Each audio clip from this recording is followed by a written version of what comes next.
Yo guys, how's it going? We are back one last time.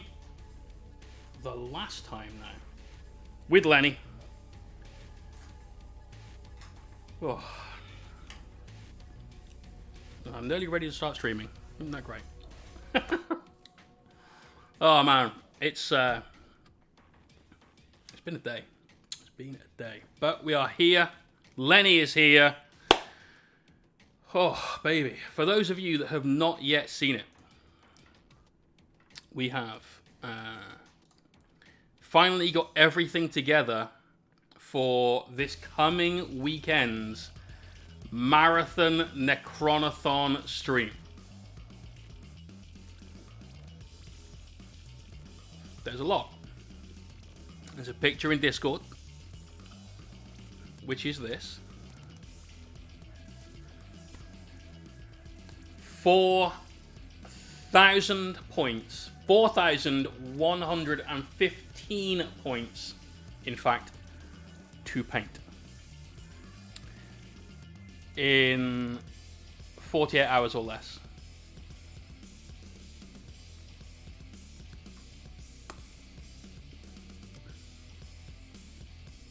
It's going to be tricky. It's going to be tricky, but I think we can do it. Pretty sure we can do it. We've got a lot of extra stuff to do, extra details on these because of the larger models. There's a lot of toys. There is a hell of a lot of toys. But enough about that. Enough about that. That doesn't matter. We've got a load of we got some brand new model holders today, and we even brought some brand new blue tack. Because the lump we had that was about the size of a softball is clearly not enough. Piss easy. Well, I'll tell you what, Ventress, you give it a go as well then, yeah? Yeah? I know you've got loads of models sat there unpainted. You join me this weekend coming. You do 4,000 points of something. Let's get a community challenge day going on, yeah? Yeah? It's a master day on / with BS. So the 4 Helvrins and 1k knight I got unbuilt. I have a 2k spiky knights. And I only need one more non-spiky one to get to 2k non-spiky knights. Nice. So on the last stream we did, which was yesterday, you'll do it. Ventress says he's going to do it. I expect updates in the whip. Constant updates in the whip all day long. Really try and crush that blue tack down. I love one model with 5,000 points of love. I mean, if you can do a warhound, a warlord, is that? Not a warlord, the middle one. Reaver might be about that. That'd be cool. Right, in the chat tonight, we got Viking XDK, That's and Des, and thank you for that host earlier on. Ventress, Glass Joe, It's Me Skeptic, Toonie Sprues, Gumbalina, Epic Ants, Forks Art, who says, I just painted my first mini in like 6 months. Damn, that felt good. I'll bet, dude. God, I'd miss it so much. Jason, who else we got? That's everyone that shouted up so far. Crownblade is here. Alrighty. Be black and dry rush all the way, but I'll do it. I want to see the list of what you're doing. I want to see all of the details for this, brother. Let's do it. I know somebody else said they were going to paint along this weekend, and they were doing crons as well. Was it Danny? I don't remember who it was, but somebody was like, you know what, I'm going to do it too. Let's do it. I think it could be cool. I'll paint along Fish by Space Marines. Yeah, boy! Dusty Telephone. I'm looking at it like, Dusty Elephone? What's an Elephone? No, I get it. I can do Titanicus or Iron Warriors. Iron Within! HAC72, how's it going, bro? Right, we are going to go on a fully finished model with some pre-mixed black primer that I've got going on here. What could go wrong? Nothing! Iron.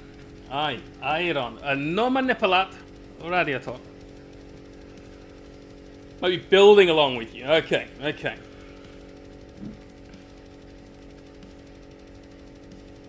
Right.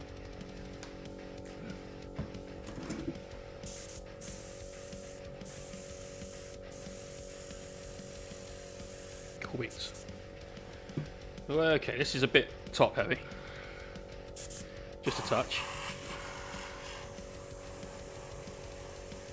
Right, so you're going to miss some of what's going on here. You're just not going to be able to see it because we're painted underneath, obviously. But I'll do my best to showcase everything that's happening.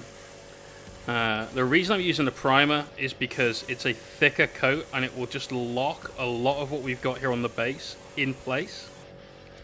So we're going to have a lot less of an issue when it comes to some of the sand and aggregates that we put on here from those Rival Crafts holy trinity of basing materials.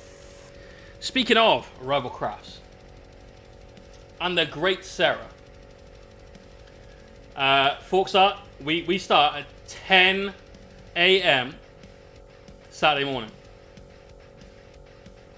We will finish at 10 a.m. Monday morning. There might be sleep in between that, but probably not a lot. Crownblade, I did. Like, I saw it when it was like 6K, and I was just so impressed. Like, fucking well done, guys. Seriously. Scrub Lord, what up? Got a whole dynasty to get assembled. 2 Doomsday Arc, Trackstalker, 6 Canoptech Wraiths, 1 Nightside. That's like half of a dynasty. What are you talking about? What are you talking about? A dynasty. That's it's not even 10% of a dynasty.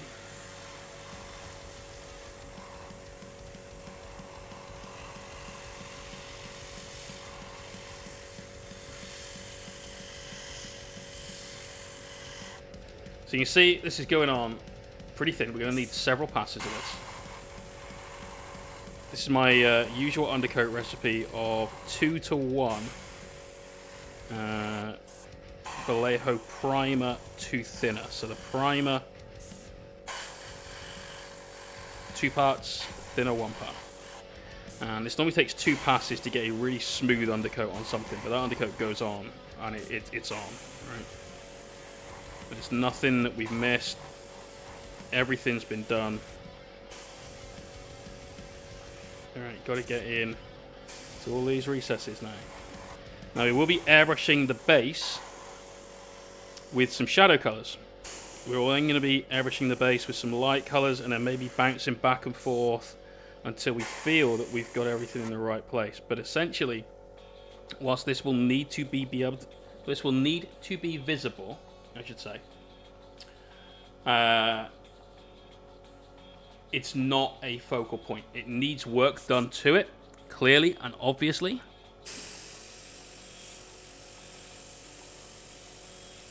I'm being real careful to avoid any of this front on either of those 2 pieces.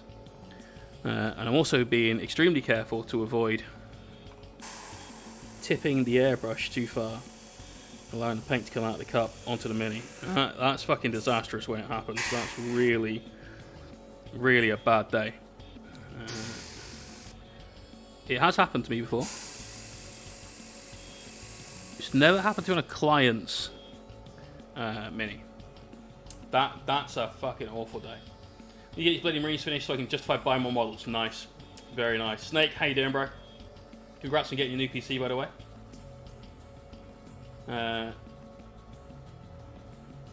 Jesus, past 7 painting. That is mad. Ray 1982 on a 2-month streak now. Absolute superstar, man. Thank you very, very much for that. Really appreciate it. But yeah, mad props to the Hobby Room for their charity stream. £12,000. What a incredible, incredible thing.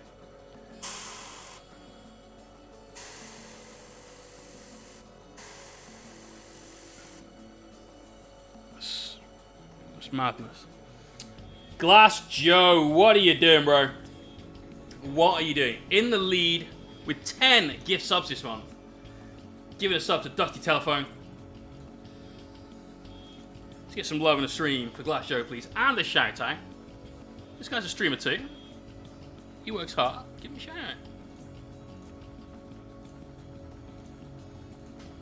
out. Dusty Telephone. It's 3,000 meeps for you. Exclamation point win. An exclamation point mystery. Find out why you should always be a subscriber here. Next weekend, that's the time. There's going to be a load of sub-only giveaways. There's going to be some that are not sub-only. You know, probably a couple. In fact, I was going to talk about that. Jan! You sexy beast! How are you doing, fella?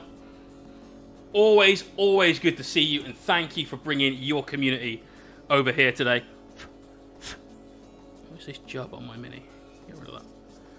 How you doing? How is your stream? Everyone, if you're not following Jan, where have you been? Yeah, this guy is definitely an OG. And having a breakfast stack from Siren and needing the pee. Back in the mo. Alright, bro. Well, cheers to you. Oh. That's definitely not some Keys double chocolate caramel fudged out. But we are working tonight on this diorama. We've been working on it for the last month, and tonight it's getting finished. That's it. It's done. Game over. We have a furnace deep in the bowels of the Underhive that our Abominant has made his way to. He scanned in on the palm scanner here, which has allowed the energy gate at the front to go green for safe and dissipate. And he is smashing the hell out of the furnace, trying to deny power to an area of the hive elsewhere so that the plan, generations in the making, can come to fruition. We have got a lot of light sourcing on this thing. It's so hard to get in shot. Obviously, we've got, you can see from this angle, the light from the furnace has illuminated our Abominant and some of the walkway that he's on. We've got lights down here that are just bringing a little bit of extra light on some of the Underhive area. Obviously, the furnace being super bright there, and some extra emergency lighting, just giving a bit more interest to our background. This has taken quite a lot of time. Let's try and get a slightly better focus on that. There we are.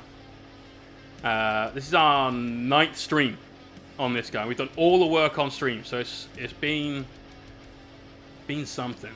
It's been really enjoyable, though. This is the very, very first diorama that I've done. It's not like two minis fighting on a small base in like a weird duel kind of thing. So what we're doing right now is we are undercoating all of our basing accretion. Darkside Creations getting a sub on. Absolute superstar. Thank you very much. And Gallo Fires is cracking work. You're a legend, dude. I want a hype train. Hell yeah, all aboard the hype train. So yeah, we're just getting some primer put through. It's going to lock in all of the Rival Crafts basing accessories we put on here. So a load of things like some small rocks. Stewie Flynn! Cheers for that cheer, man. Almost took us over the train there. Into level 2. Okay.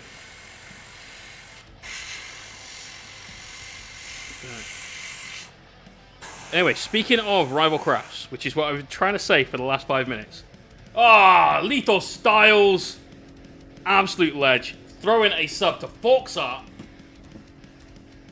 Superstar. Thank you very much. Well, there's more. There's more. Too many sprues. Cheering in 102 robots. Bring on crons, he says. Oh, we're gunning, bro. We are gunning. 3, 5, bam. There we go. Next weekend is a hell of a weekend. Not only is next weekend our normal giveaway weekend, where we're giving away a £50 hobby voucher to hobby stockist of your choice. We're giving away a miniature from this small selection. While that's dry, we'll put that to one side and I'll showcase to you.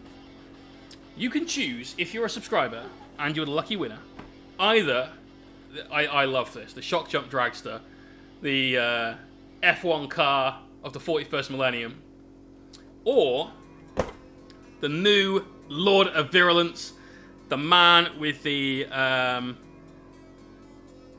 exposed pouch. And if you don't like either of those two, then that's fine. That's fine. You can instead gamble either of those on the contents of the mystery box. In here is a mini.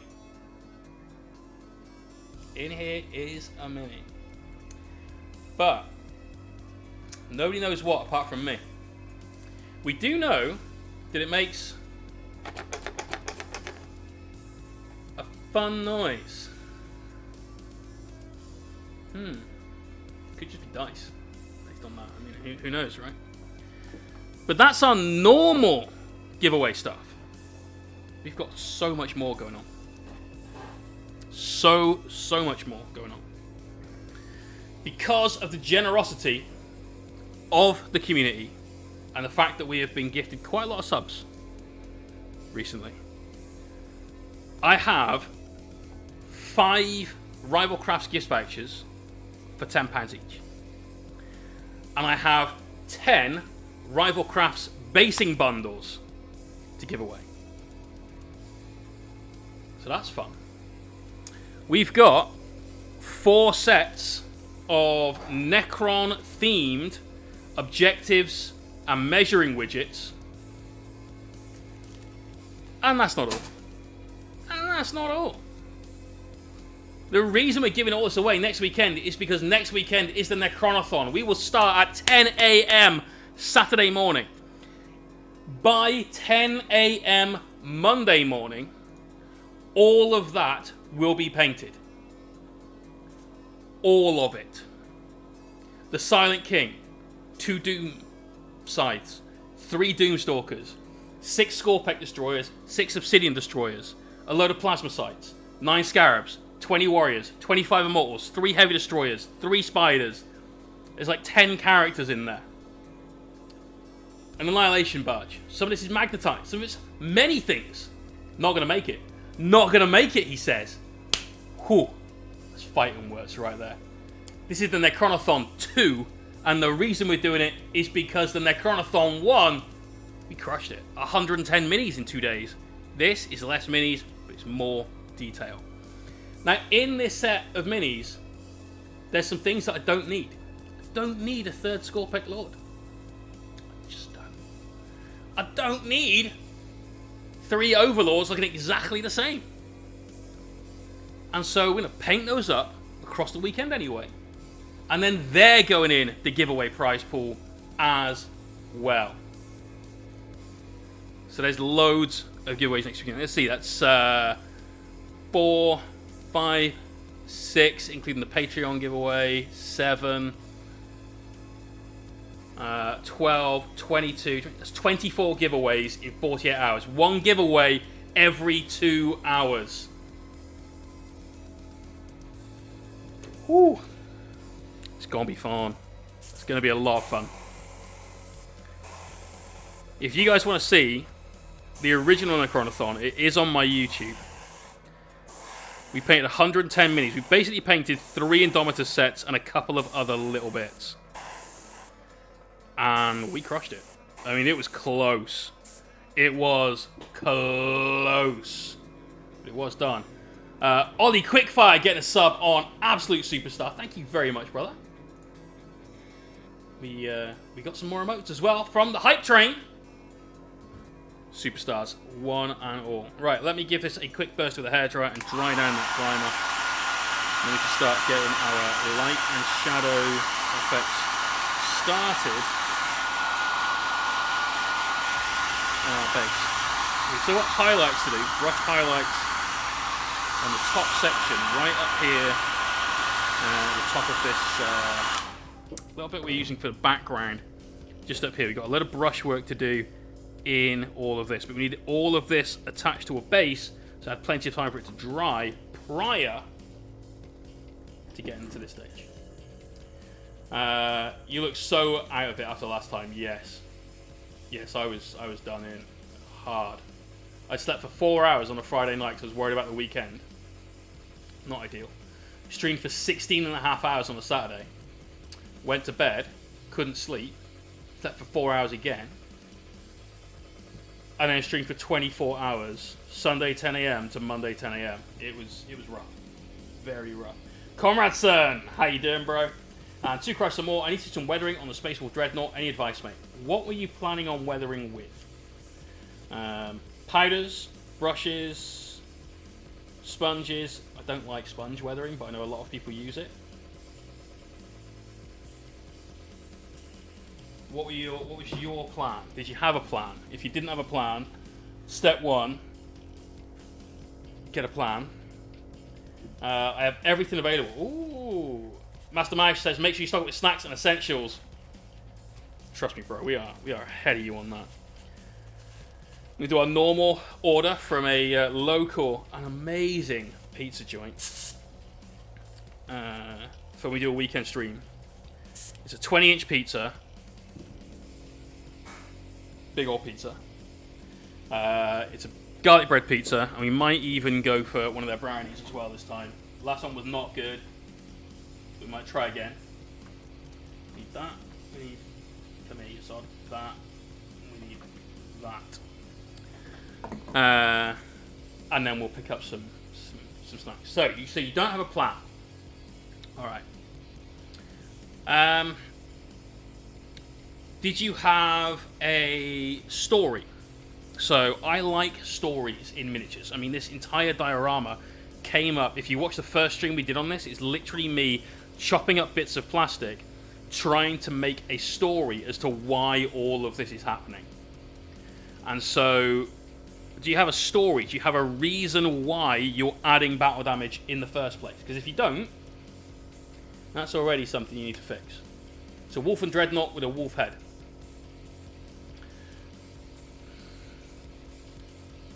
I would go with a lot of slashes then, like he's been in combat. So he's gone rexing across the battlefield, and he's met with, like, I don't know, some Chaos dudes, some Chaos Terminators. There we go. He's met with them. He's gone after the elite infantry in the enemy army, and they've not let him have an easy time of it. So his arm would be maybe dented a little bit. Hard to do through paintwork alone, but possible. His armor could be scratched. Like, just some of it could be surface scratches, just some like paintwork. Some of it could be right down through the ceramite, as maybe a lightning claw got stuck in on there. There's plenty of things that you can do for this. Plenty. Alan Rasty, cheers for that follow. Welcome to the stream. So we're adding in some Thrower Black from P3. Pretty much still using Games Workshop Black. Stop using that and use black from pretty much anywhere else. It's not good. It's not ideal. You don't really get a lot of coverage with it. And it's not particularly black, it's kind of grey. Leaping Gnome, thank you for the follow as well. So welcome to stream. The story behind the weathering, I'll work on that. Cool. Everything should have a story. 40k, fantasy, whatever it is that you play, even like historicals, and they definitely should have a story, because you've normally got an idea of exactly when that battle took place, right?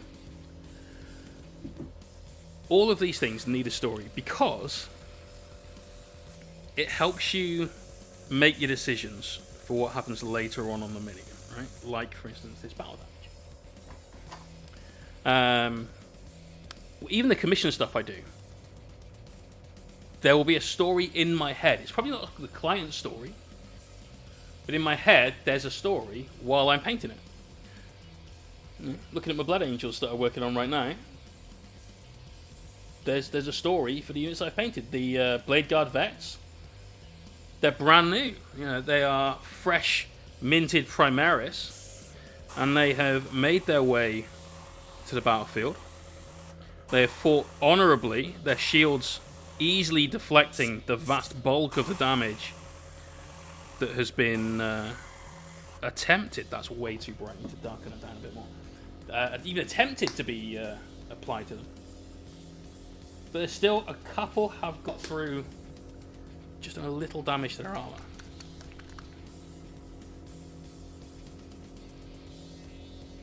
There's probably not that many people in the chat right now that only play, say, 40k for the story. Probably not that many. But I'd wager pretty heavily that if there was no story, most of us wouldn't have the same interest in the game that we have. Make it even darker than that. I love the lore and the story behind 40k. It's not my biggest thing. I'm not a Crusade player, for instance. I haven't even read the rules for Crusade. We might need another 8-month lockdown before I start getting to that level of like boredom for things. And I'd really rather not. But I do love the story. I read some of the books, and it's nice having that that feel, that kind of emotive connection with your toy soldiers. I love it. Gigantic nerd, I'm aware. So this is a extremely dark purple we're putting on now. The reason we're doing this is just to get a little bit of difference on our basis, what we've used for all of this. And the majority of this that looks kind of black isn't. This was started off very dark purple. It worked up through Incubi Darkness into a brighter blue up at the top. We need to preserve the same kind of feel as we get down here. Splinter like the art and lore more than the idea of playing tabletop. Good, I'm glad.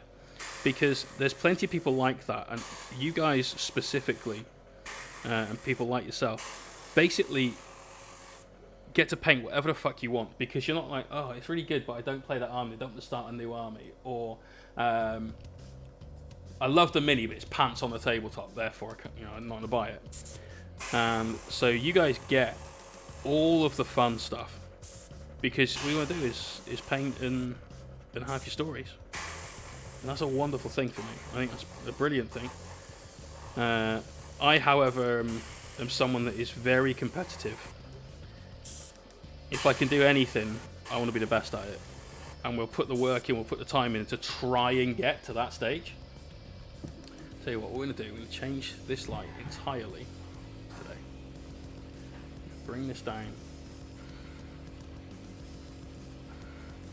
Can we...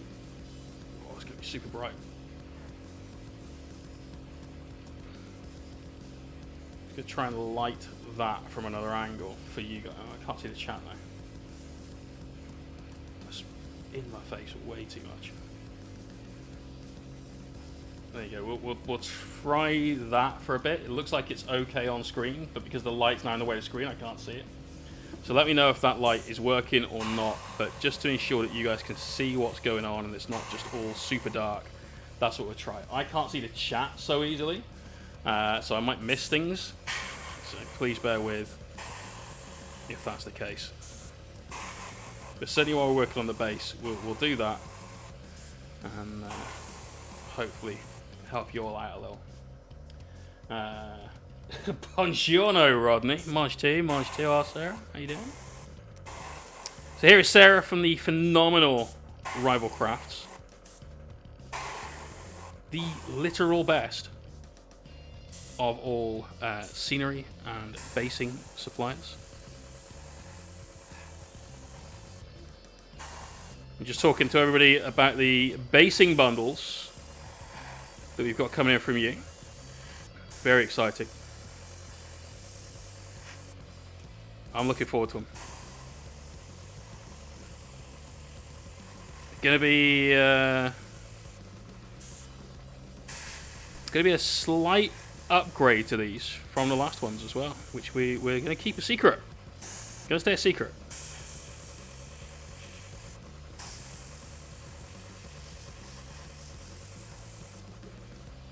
Right, just darkening all of that down, but still keeping it a thing. Happy to catch the finale? Nice. Sadly, my internet is running way too slow to watch. You're on audio in the background whilst I tuft away. Fair dues. Well, look, you enjoy playing with your bush.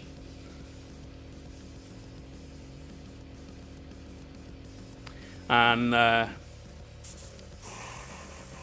get your head down.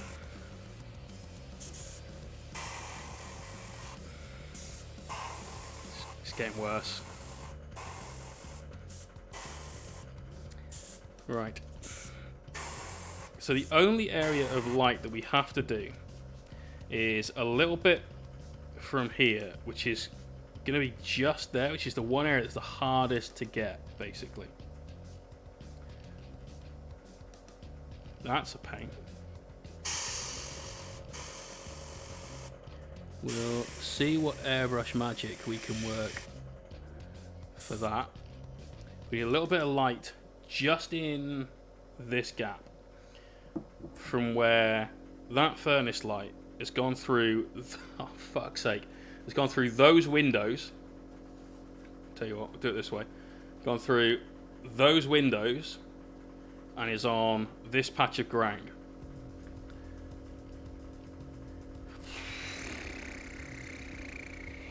Aside from that, it's just this area around here. That should be simple, right?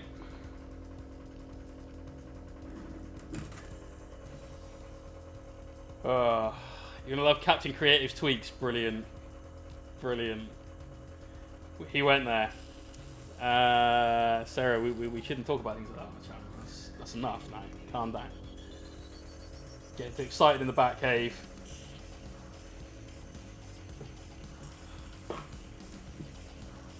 Careful now.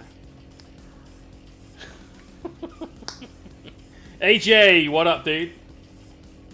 Right, this is gonna go so fucking wrong. God. You know, you have those ideas, you're like, yeah, it's a really good idea. Easy win in my eyes, but I'm biased. You haven't seen Rumple Masters then, so we're alright. I'll take that. Thank you. I love what Stu's done. It's banging. I think it's a little busy. I think there's just so much there. It suffers from the GW Belisarius call kind of thing, where it's too much to take in. But he has executed it incredibly well. Alright, we're going on with some thin ass Kador Red. Real thin. 1 to 5 flow improver to paint. So I'm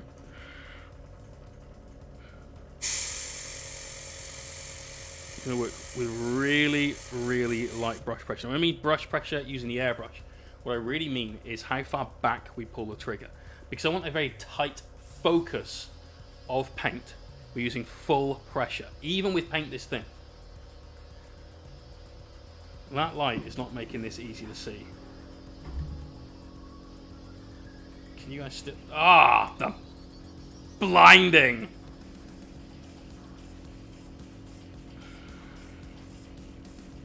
Why don't you... Why won't you stay there? Because that's bloody... that thread.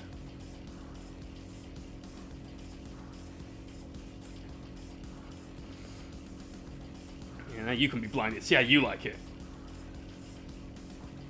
Oh.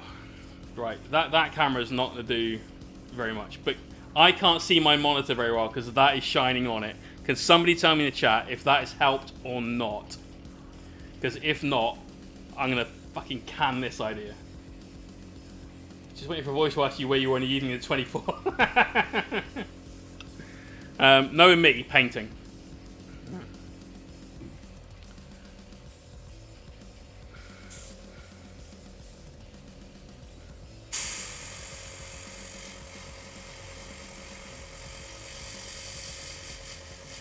So being very careful with how far out we allow this red paint to go.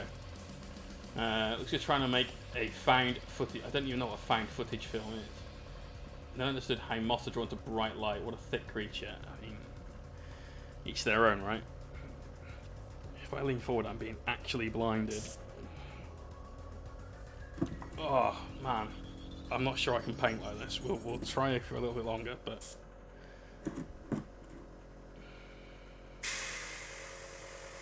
Just trying to get the side of that floor fan, the extracting unit we've got there.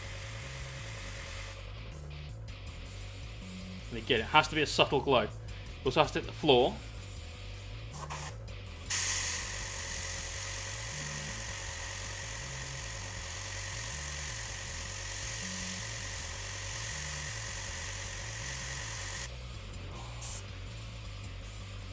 Take a pic to paint your face in future. Brilliant. You've got some nice highlights on your grid, blood. Yeah. I think Eddie Izzard said, if it wasn't for light bulbs, would there be moths on the way to the moon right now? There might be. There might be. Alright.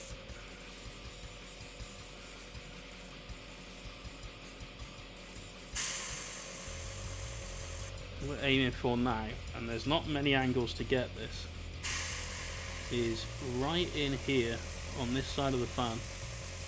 So using very, very short controlled bursts of paint. We're using as high a pressure as we can, and then we're letting the hose recharge full of air, so the hose will get to 45 psi quite handily. Well, you say they don't give a fuck about you guys, but like, this is the entire reason that we're doing this, is you guys. So we're waiting for the hose to charge up to full power, which means that when this paint comes out the front, for those first few pulls, it fucking whistles out. Goes like what's it off a stick. And so as a result, we're getting the thinnest, tightest, most accurate cone of paint that we can fired at the Mini. We're still using a very, very small amount of paint through the airbrush because we don't want to overdo it. But that power, that is what's giving us precision. It just takes control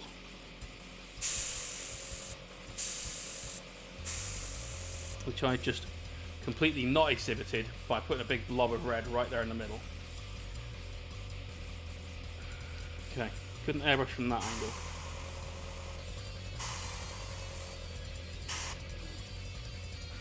Okay, we need to come back and clean that out. But we need to do just a touch more down in that bottom corner.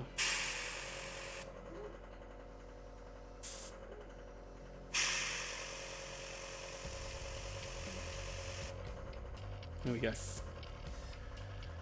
So unsure if you guys can see this, but just down there against the wall, we've got the red where we want it to be. You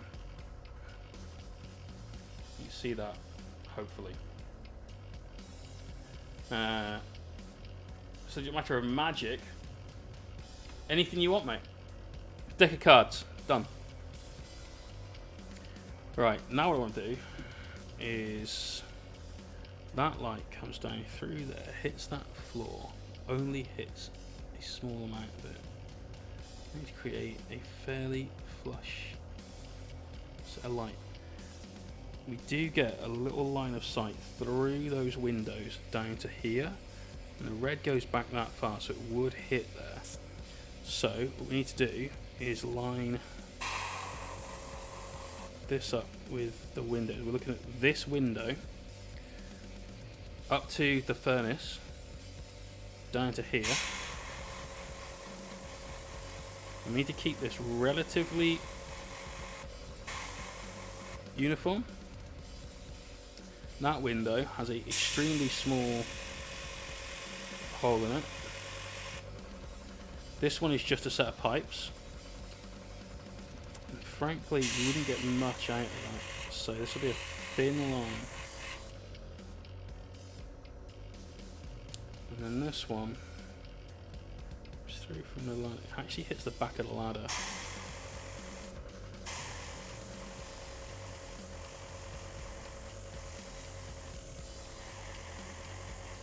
So working the back of the base of the ladder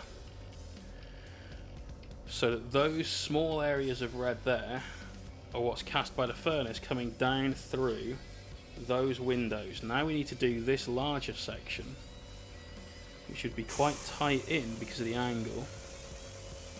It's definitely at a funny angle.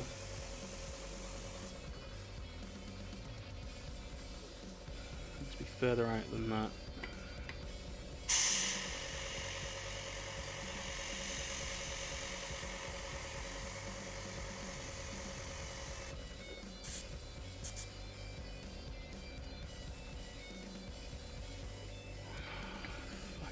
I have not made this easy on myself with the assembly, but without the assembly we wouldn't necessarily have seen these areas that needed to paint.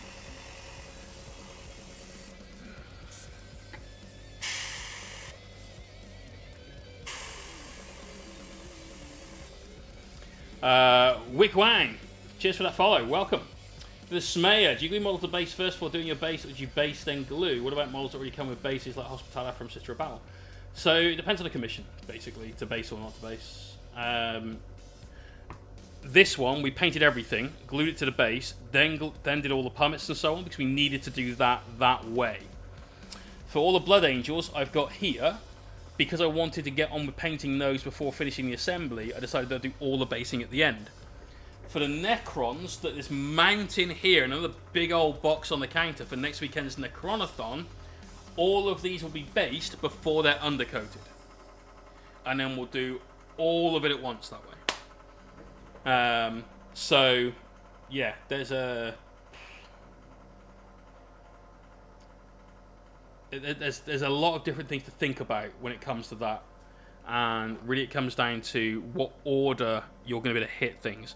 Thick Oz, how you doing, bro? I'm having issues seeing the chat because there's a lamp right in my way. So if I miss something, apologies. Right, so need more red.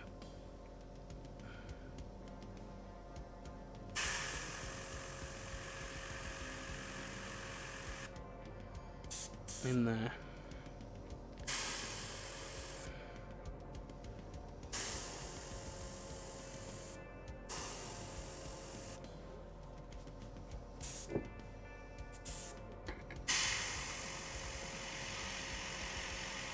So we're just looking at the light the furnace casts through that archway, basically.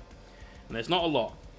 That's why it's left on the red sort of part of the light spectrum. Hopefully you can see some of that at least.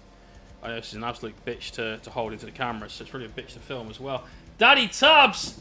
Hell yeah, it's a stream baby. Hang on a minute. That's a 7-month streak. You cheated on me, bro. You cheated.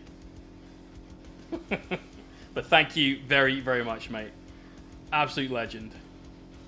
Just to pick a funny Google in the general tab, we get some time today, any chance you can work out my predicament? I mean, I'm not even going to see it today, but we'll go and have a quick look. Greenish. What colours I used to make this sort of greenish tint gold?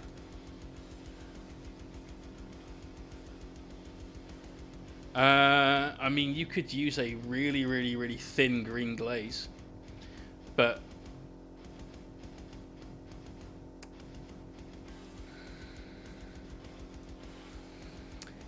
is that the heavy metal shop?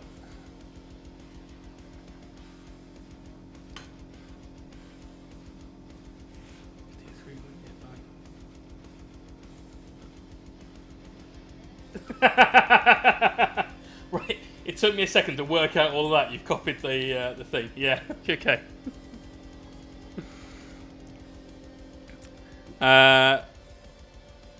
If that's the heavy metal picture, then it's probably one of GW's golds, because that's all they're allowed to use is their own stuff.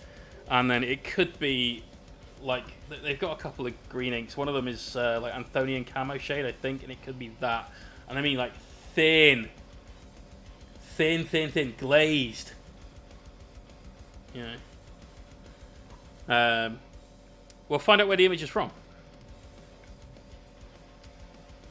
Right, we also would have a little red light come through on the bottom of there. So we're just going to hit that a touch.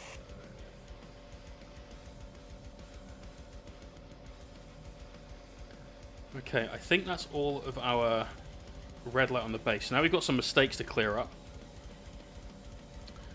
I know we've got some brushed highlights to do. George! Hell yeah, bro. 22 months. Like a boss. Just popping it in for 22-month Cibiversary. Enjoy stream, will probably be in later. Awesome, dude. Because the best thing about glazes is that if you're doing it right, it will take like 3 or 4 passes before you actually notice that anything has happened.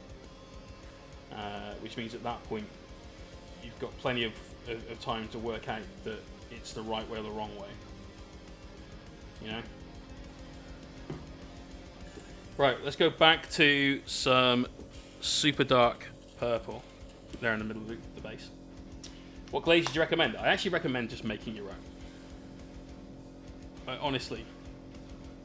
There's a lot of hobby suppliers out there, and GW is, I won't say guiltier than most, because that sounds like it's a wrong thing, but they have all cultivated a kind of mindset amongst hobbyists that if it's not sold in a hobby shop, and if you've never used anything that isn't a Games Workshop product, then it's because you've gone to a Games Workshop and they have sold you all of their stuff, and they've kind of given you the impression, whether they meant to or not, but it's a good sales technique, that is the only place that you can buy stuff for your hobby. No, it's not, obviously. And it's not the only place you should buy stuff for your hobby. But, keeping it on point with glazes, they will tell you, if you want to do a glaze on something, you need to buy this product that has glaze written on it. When all you need is a pot of paint and some water. And you keep adding water till you get to the point where you've got a glaze. And there you go. It's literally that. Glazing and washing are techniques, not products. There are companies that make glazes, there are companies that make washes, and I've got like 4 fucking shelves of just washes up here. Because when I'm painting 4,000 points of Crons, I don't know, 1,500 points of Blood Angels, it needs to be consistent across the board. And so we'll use washes as essentially like a pre-mixed 4-to-1 Rhinox plus, I don't know, a little bit of black plus a shitload of a medium. And that medium could be water. Bear that in mind. You can just use water. That's fine. It comes out of a tap. You don't need to buy magic water, distilled water, water, or any other not water product. Just water is fine. But that's their business model. And all companies essentially exist to make money. Whether you like that fact or not is neither here nor there. That's just the world we live in. But if a company's not making money, it can't continue to produce the product. And things like our toy soldiers, our expansions worth of books and extra minis and so on that we all love come from that. So you can't hate it. You can't hate the game too much. Just be aware of it. And so the best glaze that you can get is the one that you make yourself, because it's the thing that you need in that situation in time, you know. I guess it comes down to convenience.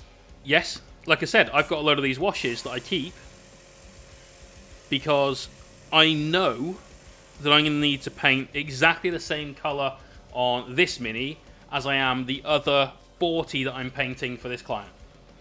And it needs to be uniform across the board. Right, what I'm doing now is possibly dumb. I'm trying to add in the shadows to this red. So we've got this red here. Well, the red light will only illuminate the front of the rocks, not the back. So we're coming in and we're just putting some little shadows on the rocks, on the ground, around the red, to make sure the red looks like the light. Snake, I don't watch anything on Sundays. I spend Sunday with my girlfriend, and I don't look at my phone, so I don't see anything like in the various chats that I'm in. I don't look at Discord, all these things. And I watch the Hellstorm Coffee Time stream on Mondays when I take a coffee break. That way, I've watched it prior to Mikey and I doing our stream in the evening. And I get plenty of time to chat to him about it. I did have... So Mikey and I talk quite a lot, as you can imagine. And so I've had spoilers. I've had some behind-the-scenes info on the Coffee Time video, which has made me a little nervous about watching it.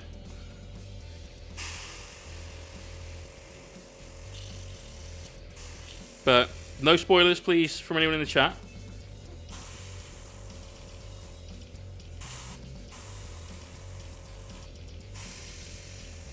We'll watch it tomorrow morning.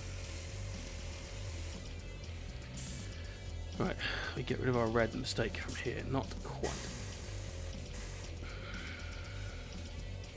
Now we have. Okay, so that's the base of this done, essentially.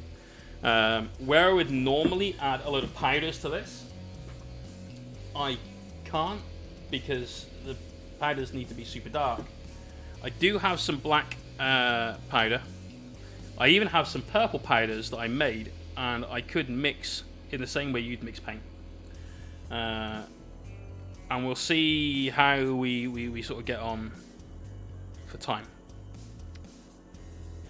This must be finished tonight. We've got an hour and a half. And then that's it. Lenny's done regardless of what happens past that point. Got to do a black base rim on that, for which I'll probably use the Pro Acryl. No, it won't. It'll be slightly too light. It comes out a little bit too grey for that. So I'll probably just use some more premixed primer. I mix my own layers and glazes for my skin tones. Might seem silly, but the skin variety is awesome. So as you say, it comes down to your product review. Yes, for skin tones, I always do. So I'll start off on, say, these Blood Angels with a couple of layers of Cadian flesh tone. Good old Chadian flesh tone. Make sure that's nice and solid. And then we'll mix in upwards layers with Sickly Skin from P3. We'll mix in downwards for our shadows layers with Bugman's Glow from G-Dubs.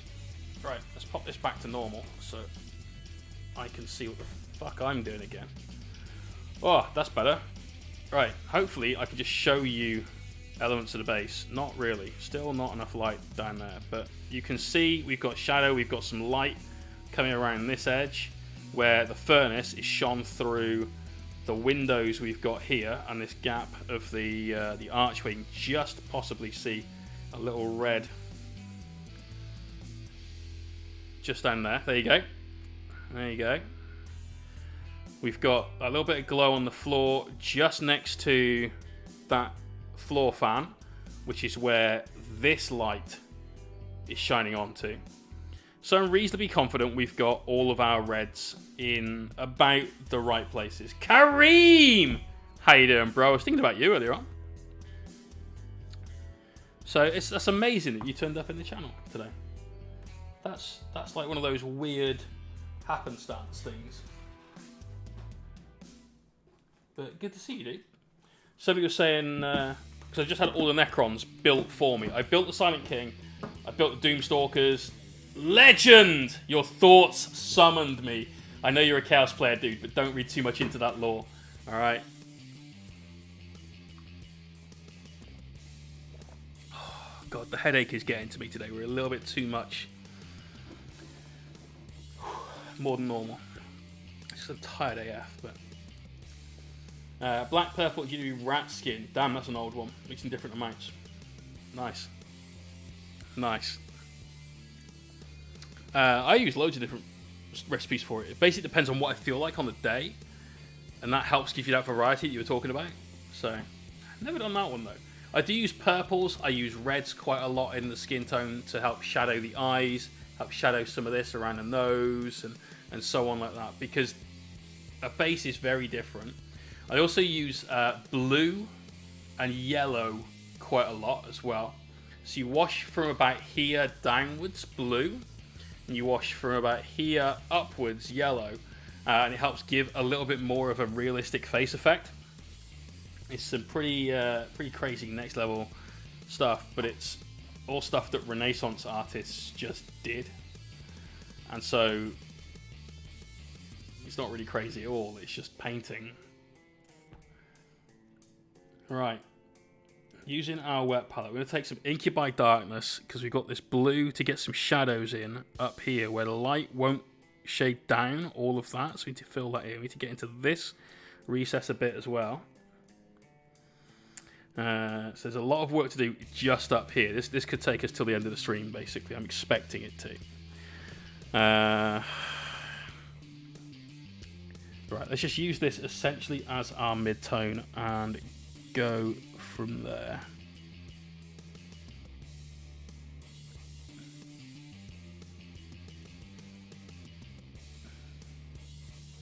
Again, this isn't easy because it's all together, but it is what it is. We needed to do it this way because we ran out of time, basically.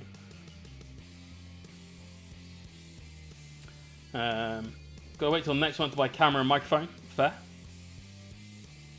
Hey, streaming is one of those things, it takes time to get everything set, dude. Don't rush it, wait till it's ready. Wait till you're ready, more importantly, to give it a go. Right, let's get something that's much thinner now for a real glaze. Oh look, glazing. All I'm using is water, just as we talked about. This is the way. Do you know the way? I know the way. Right. So we're brushing downwards because we want the red to be more prominent the further up we go.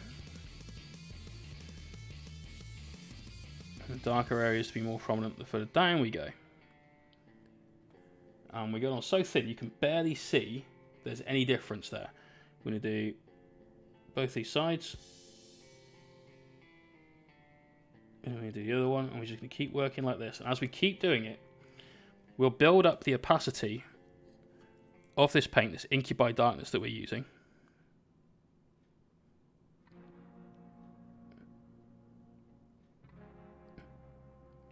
And that will start giving us our shadows on these lights.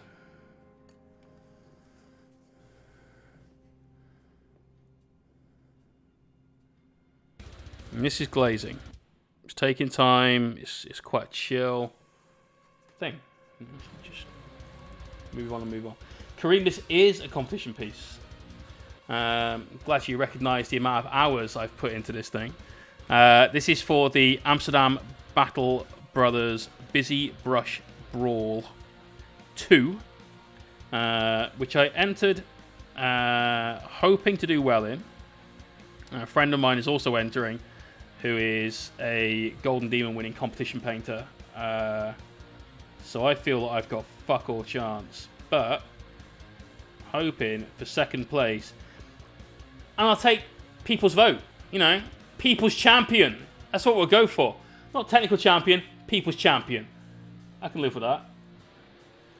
But I'm thinking that I've got very little chance of placing based on some of what I've seen going in. However, I'm really enjoying doing this. This was a giveaway model. This is being given away last month in our exclamation point mystery prize draw.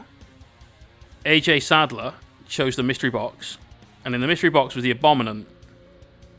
We had a choice between the mystery box or Her Salcero, who chose the Orc, the new Orc, Gorzag? Gorzag? I don't know. This fucking Gorka Morka wannabe dude. Now, because they said it has to be one model, and this guy comes with Nick It, I couldn't really do that. Couldn't do that. So this guy is going to be this Friday's YouTube video, how to paint Orc skin in a way that is somewhat different to normal. We started off with purple. Purple as a base coat for green to get a fucking exciting green. Got a lot of brushwork left to do on that before that video is ready to go and be published.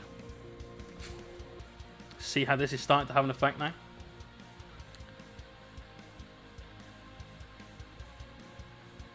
Each coat slightly smaller than the last.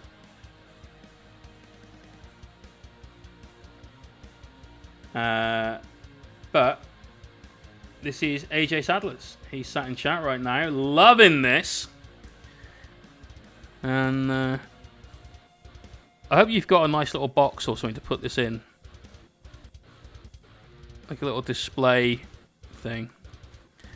Don't you come down to Limerick one day and the kids or the pooch have decided, oh, that looks like great fun to play with. Let me have it, bro. And they said, hold my beer, and figured, well, you probably aren't giving your kids beer. You know, maybe you are. Maybe one of the cool dads. Other shadows we need to put in. Underneath things like this.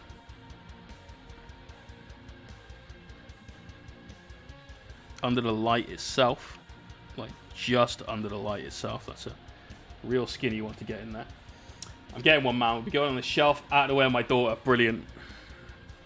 I'm waiting for the Discord message and the inevitable Indiana Jones moment of, right, so here's what happened.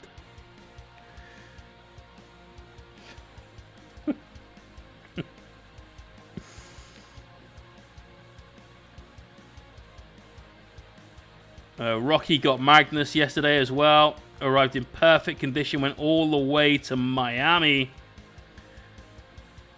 No issues whatsoever. And his missus even said it can go in the bedroom. He says you shouldn't use it on a tabletop. I mean, it's a modeling for advantage, really, Des. The base size is pretty large. I mean, by all means, bro, if you get it and you're like, I really want to change the coat, I'm going to snap this motherfucker off the base. He's only plastic glued on, so you can just chisel that off. Done. Get in there with a sharp stick and sort that out.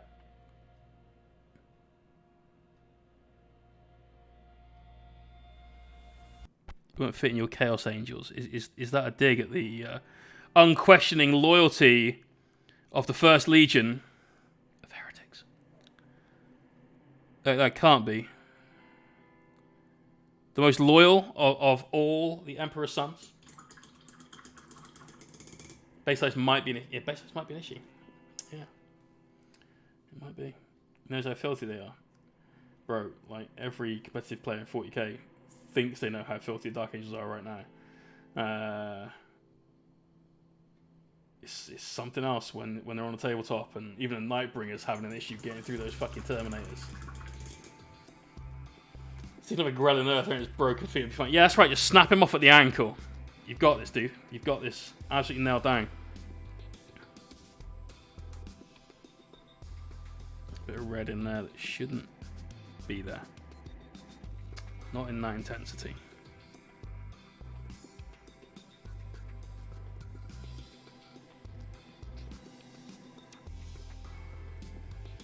So again, just trying to Get those shadows looking a little bit darker. When you're using the airbrush, just remember that it puts the same volume of paint rather than across an area, including necessarily some places you don't want it to go. So what we're doing is we're just dropping that line in under there. See how that looks like it stands out so much more from the wall now? It's just because of that shadow helping that out. In Dark Age Pleasant Second Ed, the new edition vindicates me sticking with them through all the bad editions. Snarfair, absolutely, bro. Stay strong, stay loyal. Unlike your army.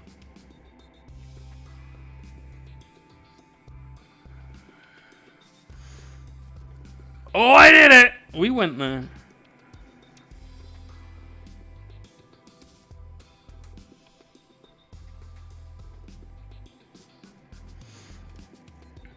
Some clumsy people at your LGS, mate. Tell me about it. Cool. What's the most rampant display of clumsiness you guys have ever seen at a game store / tournament / whatever? Come on, give me some stories. I want some stories from the chat tonight. All right, it's normally me telling stories. Tonight, you can tell me a story.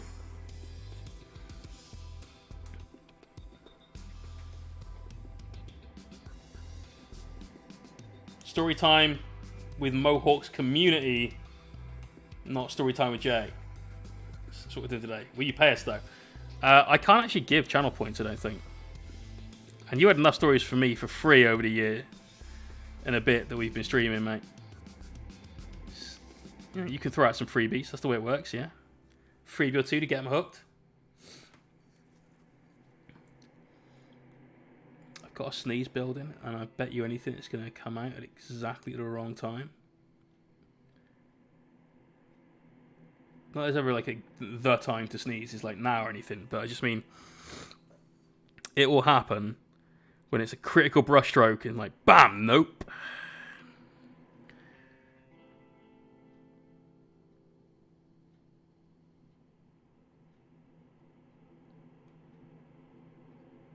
Add in shadow to this area too.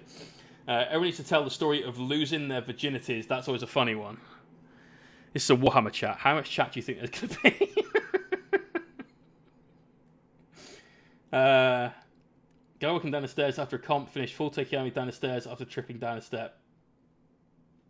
Ooh. Shit.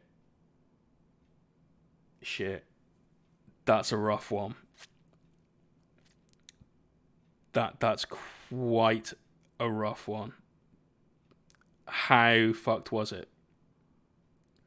Like, on a scale of fixable, because it's mostly magnetized, to proper fucked before the Germans get there. If anyone doesn't get that reference and thinks I'm being racist, watch Snatch. It's a brilliant, brilliant film.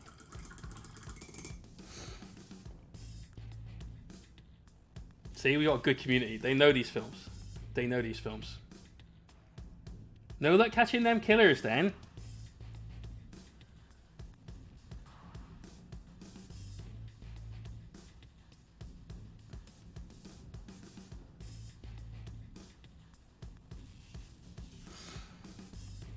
Bombs Rose, hello. On the way playing my LGS, had my crons in a box on front seat of car, and wham, straight to the back of the car, Necrons everywhere. Shit. Everything is fixable for anyone that's been around since all metal models. Hell yeah. Unless you've been hit with one of those all metal models. That's not fixable. That's damage for life. We had a clumsy mofo at our old club. It got to the point when nobody would let her look at their models. She was forever dropping them. Once she passed me my dead insect and crushed it in her hand while doing so breaking off an arm. Then panicked, dropped it, broke the other arm and a leg. And what?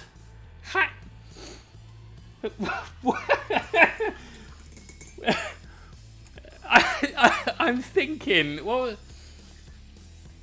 Does anyone remember Count Duckula? Was it Nannykin? Not Nanny? this like hulking, great big bird, basically. And I mean bird, you know, flat, not woman. It was female. What was his fucking name? With her arm in this thing. Yes! What was... I'm sure it was like Nanny or something like that. I'm thinking that. Just like this clumsy, just like oafish strength. Just like crunch. There you go. Fuck. You can do her voice perfectly. Oh my god. Ducky Boos! That's it! That's it! Oh. Best people in the world. You understand these things. God, that show is like 30 years old. It's an old show. God, it was hilarious at the time, though. With just Nanny. Thank you. My friend who I play 40k was going to start a Necronomicon, so we need to paint it for him. But he's 100% settled using a paint called Mirror Paint Chrome. Is there anything? It's not a solvent that you know of. The chromish chrome paint you know of. We're going to be using this next weekend. So what I'm not doing is showing you the thing. What I'm doing is checking I've got enough. Oh yeah. Oh yeah. Loads. This. Vallejo Metal Color Chrome. That's the one. Glass Joe, absolutely. 100% agree with that. Support your local store. Like, I still use my local for a few things. I don't use it for a lot, I'm not going to lie. There's certainly times where the order is going to be several £100, and it's either for a client or it's like an army deal for myself. And because my hobby store doesn't do a discounted rate on Warhammer, then that goes to Element. If it's just, I need some paint, then it'll be them. If it's just, I just need some glue, it'll be them. And that sort of thing. How is the finish line? Are you now the diorama? Tonight. It's done tonight. That's it.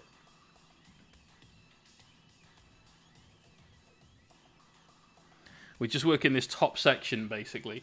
Making sure that we've got all the right highlights on everything we've got up here. Making sure that we've got the right shadows on everything up here.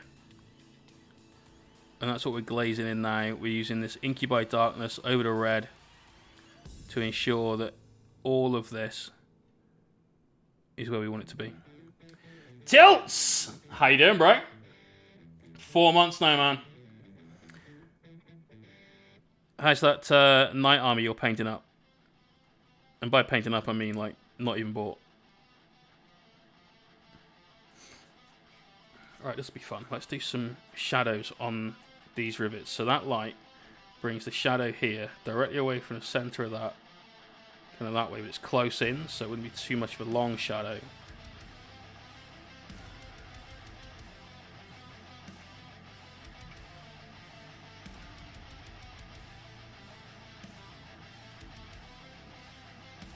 Paint all of that area in shadow.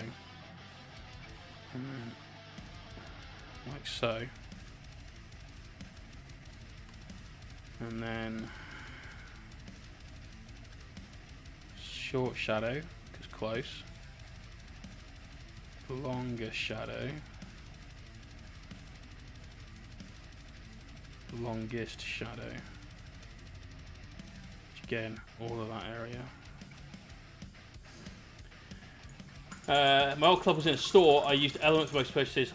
I made sure I bought some supplies everywhere it was in. Yes, absolutely. Yeah. On Torrentus, nice. Nice. Do you hope you're going to join us for the Necronomicon next weekend, Tilts? It's going to be hilarious. It's going to be so much fun. Alright, so now I want to further darken the recesses there. So what I'm going to do is I'm going to take some black and some Incubi Darkness, and I'm going to turn this into a wash by just thinning that mix down pretty heavily. I'm going to paint this on all of that.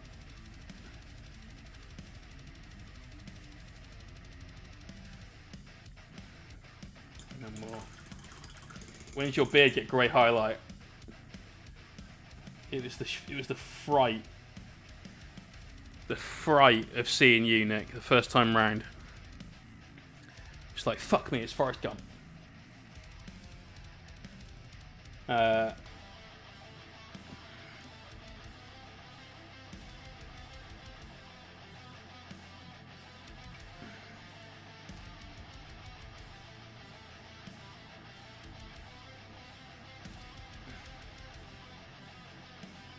So this is our own wash. We've made this to prove a point that wash is a technique, not a product.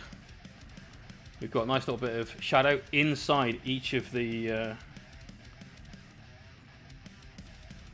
don't know what you call this, like the ribbed section of the cable, I guess. I don't know. Nick, you spend all day laying cable. What would that be called?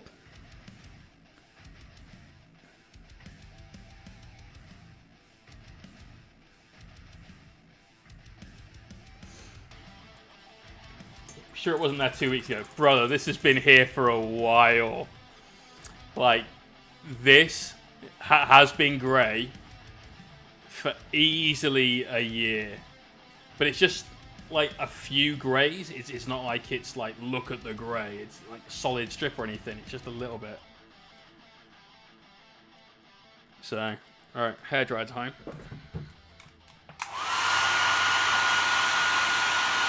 Come on, other stories of clumsy people. Nick, I know you've got a story about clumsy guy. This is when it comes to the hobby. Clumsiest people you've met in the hobby. Alright, I want to go darker towards this section.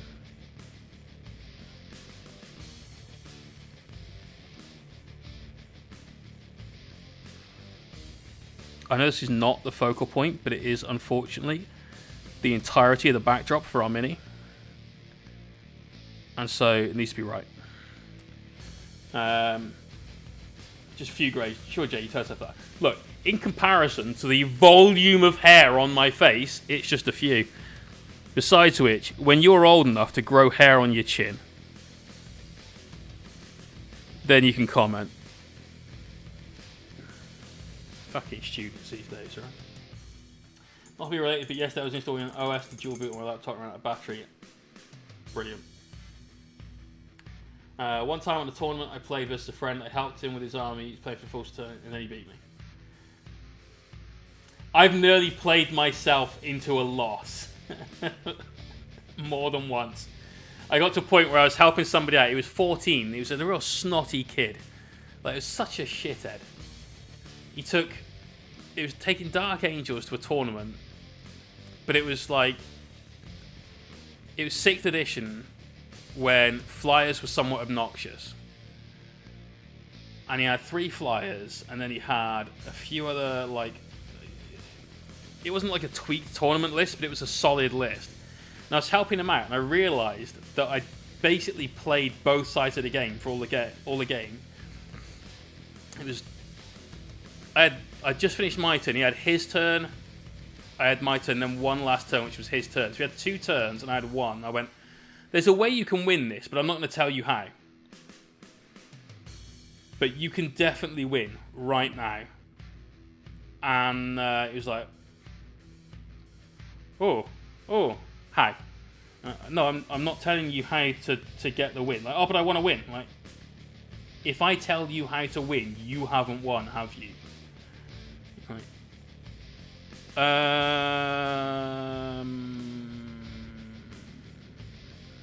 He didn't understand.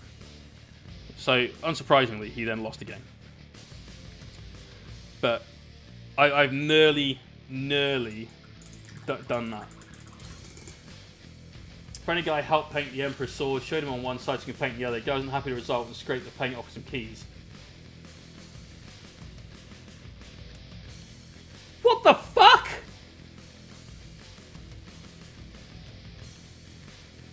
Scraped the paint off with some keys. Pick-ass. Sounds like one of your hobbies, to be honest, mate. You know. Mrs. backed me because I kept buying shit I definitely didn't need. Oh, from Toys R Us. Brilliant. It's only one Transformer.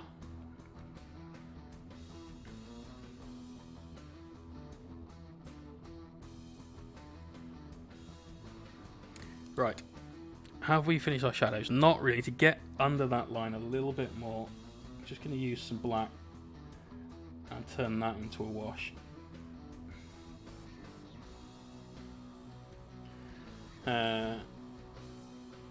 That man sounds like a paint eater. Mate, that man sounds like way worse than that.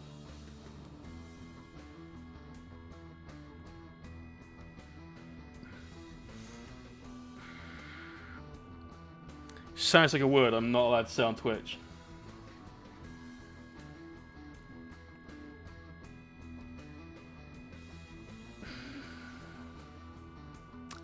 Fuck's sake. Oh, wow, I really fumbled that.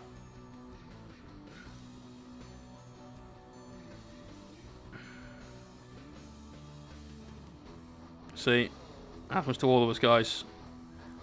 Fuck that brushstroke right up. We use trash tables at our club nights in Covent Garden. The legs can be tucked onto the table. Oh no! I was waiting for that. Yeah.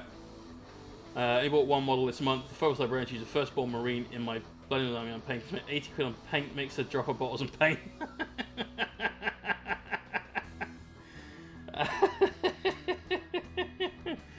Oh god, because you first... Yeah, well, you know, it's fine, Wobsaurus. It's fine. We fixed it instantly, and I've still got all the highlights to do, so it's no issue.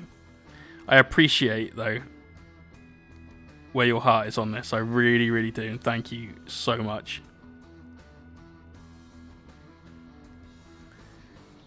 But stim paint, easy to fix. Just try to get right up underneath that fucking cable. It's not so easy, but we've made it. Right, let's get the hairdryer quick and sort that out. Got some oil painting coming too. Had streaks and went into gold. Nice. Kato Red is amazing. Yes. Yes, it is. Kato Red, best red. Fucking love it.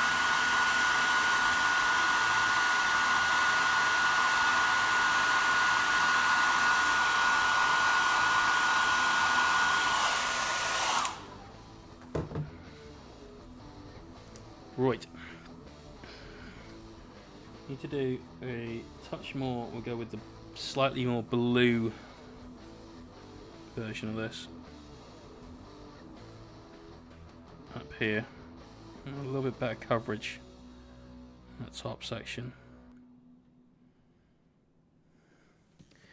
And then we will glaze out this just a touch more.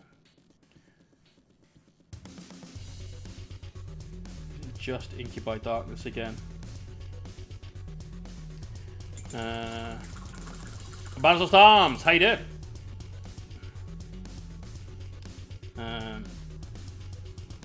Torrentus looks cool. We're probably going to use him as a giveaway mini though. Because I'm definitely not going to use the slightly older Terminator Chaplain models as a giveaway mini. That guy's mine. He's one of my favourite minis. I love the original. I've got him as part of the Alpha Legion army. I'm still trying to get rid of. If anyone wants an Alpha Legion Primaris army apart from one Terminator Chaplain, that's the OG metal version, then go to Discord. It's in a general. It's one of the pinned posts there. Only looking for a couple of $100. Honestly, not looking for a lot. There's no real competitive choices in the list. It's much older stuff.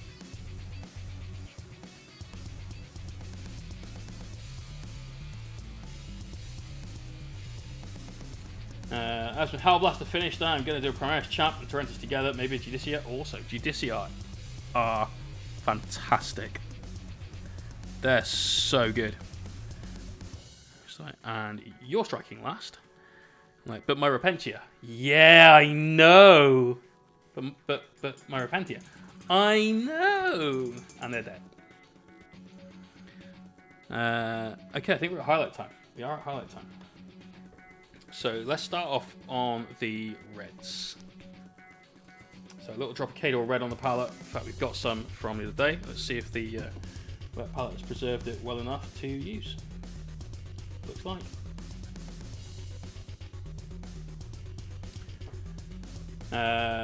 Jet, how you doing? So starting closest to this, and then these will fade out a little as we go.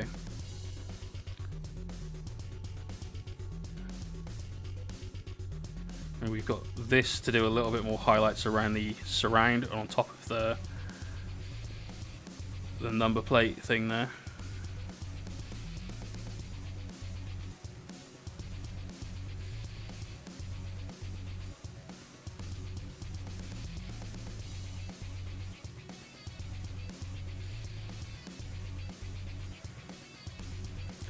Come down a little further. It wouldn't actually work like this, but I just want the effect to be a bit more prominent. This is definitely rule of cool, not rule of this is the way light works. But also the cable would be metallic in my sort of headcanon for this, so reflective, therefore more able to pick up and put that light back. By the way, working on my G-Man, you did not exaggerate. I'm loving P3 metallics. That's good, dude. That's good. Wait till you get to the scale 75 metallics, so that's where the real fucking heat comes in. That is some amazing next level stuff. The P3 metallics are way better than the GW ones, though. They knock them out of the park so hard.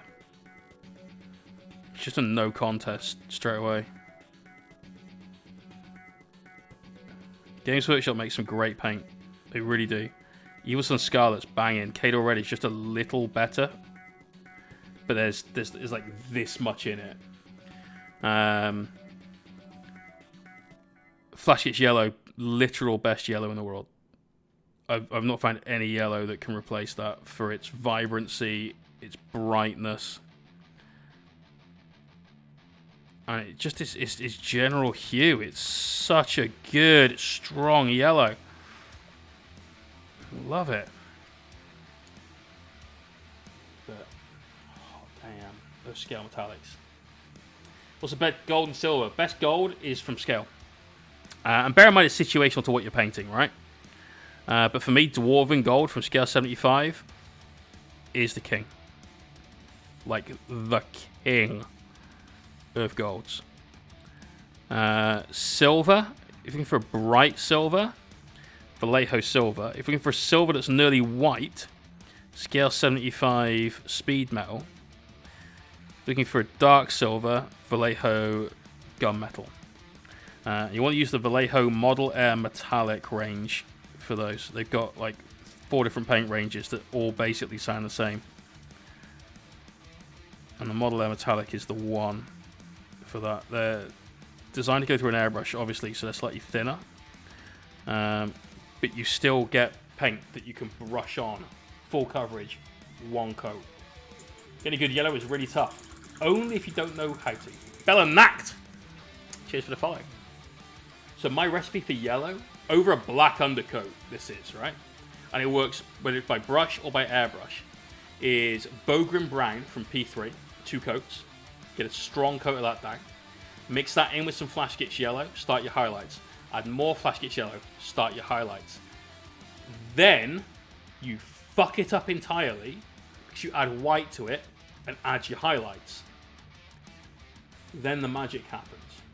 Because you take Flash Gets Yellow, glaze it down, and then glaze that over those white highlights. Beautiful. Then for your shadows, where that Bogrim Brown is very desaturated in comparison to the yellows you just put down, take something like Troll Slayer Orange, another strong Games Workshop paint, and put that into your shadows, and it is gorgeous. Tilts, brown, yellow, white, purple. That's it. Brown, yellow, white, purple. Watch the Minotaur stream we did. Using just Pro Acryl paints.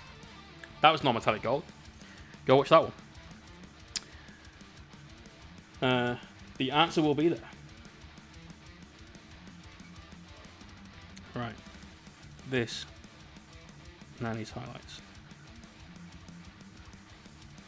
But non-metallic gold, honestly, is just those. Brown, yellow, white. Work from brown all the way up through that progression. Adding a smaller amount of paint each time. Too far. And then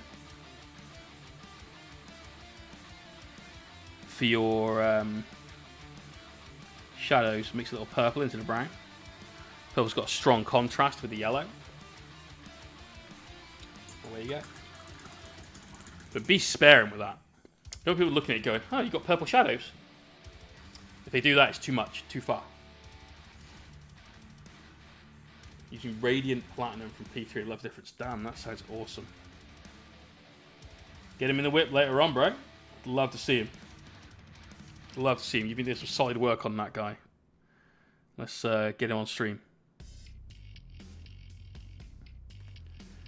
Alright. Did the highlights on that. That's fine. It's just this area and this area, remember.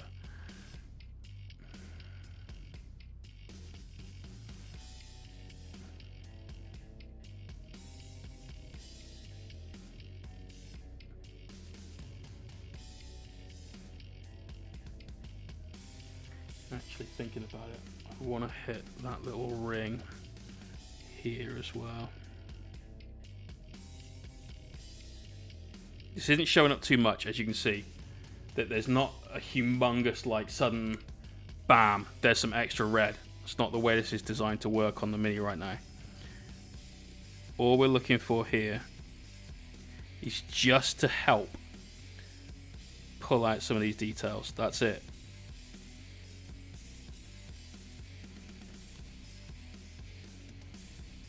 We'll start mixing up the highlight colors with this. Get a little further into the yellows, the oranges. And then we're in the right place, you know. But for now, that yellow's too far gone to use. Remnants 15, cheers for that follow. Welcome to the stream, dude. See, Flash gets yellow. Fucking love this yellow.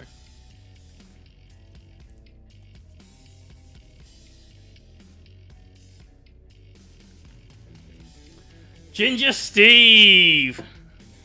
How you doing, fella? We've got a painting lesson next Friday. Hope you've done your homework. Yeah. But just checking, I didn't have one tomorrow. I don't. That could have been embarrassing. So, hi. I didn't forget. I just forgot. Right, so building up a dark orange now. I think like a burnt marmalade kind of orange.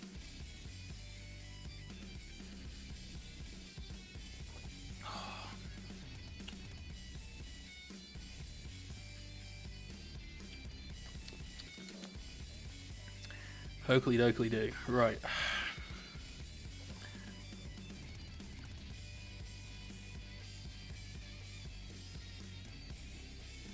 So it's nice and thin.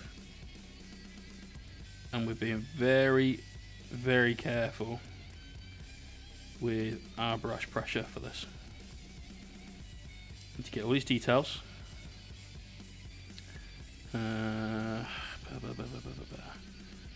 We just work the top for now.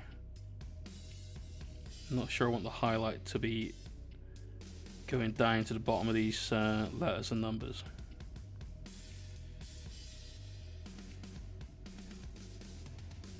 What we do want though is the highlight to be here.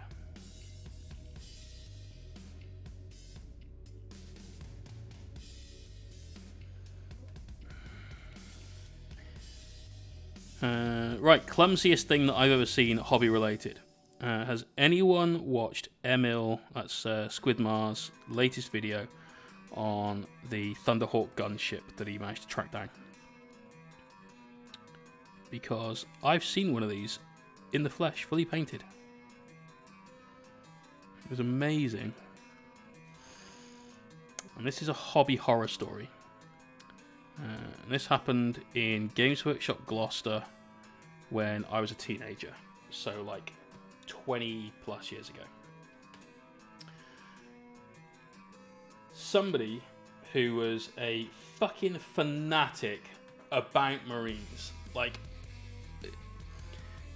they lived, breathed, ate Space Marines. That was it. That was the only thing about the hobby they liked. They loved Space Marines.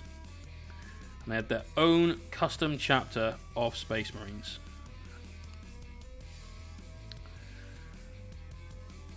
Which, and I shit you not, was painted in a Games Workshop colour called Scorpion Green.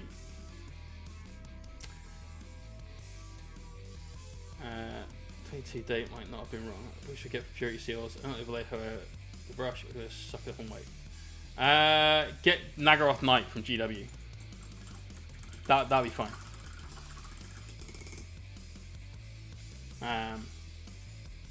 Yeah, Scorpion Green. Anyone remember that? They now call it Moot Green with a slightly different recipe. But it was ever so slightly brighter than this. Not a lot, but ever so slightly brighter than this. Okay? Powerful green. Eye cancer green. And his entire Marine army was painted in this. There's fucking Scorpion Green tactical Marines everywhere. Scorpion Green Land Raiders. Yeah? It's too much, right? It's like looking at the Ark of the fucking Covenant. But this guy had a Thunderhawk gunship. The metal Thunderhawk gunship. Now, I'm assuming that when Emil is putting his together, he is pinning everything. And there's a lot of metal to get through. And so this guy did, like, some, I'd imagine. But I was in Games Workshop Gloucester, and I was basically just monging about in there, waiting for my mum. Which is how I spent most of my time in Games Workshops as a lad. It was like, can I go to Games Workshop? Because I don't want to traipse all around Gloucester for you while you fucking do shoe shopping. And whilst they don't necessarily want me just monging about in their store, at least I can look at the toy soldiers. And then when we get there, you can not buy me anything because we just weren't that kind of family. We didn't have the money. And so off I went to Games Workshop. And this guy's brought it in, and the manager, whose name I can't remember. I remember the manager of the Cheltenham store at the time, a guy called H. He was cool. Can't remember the Gloucester manager's name.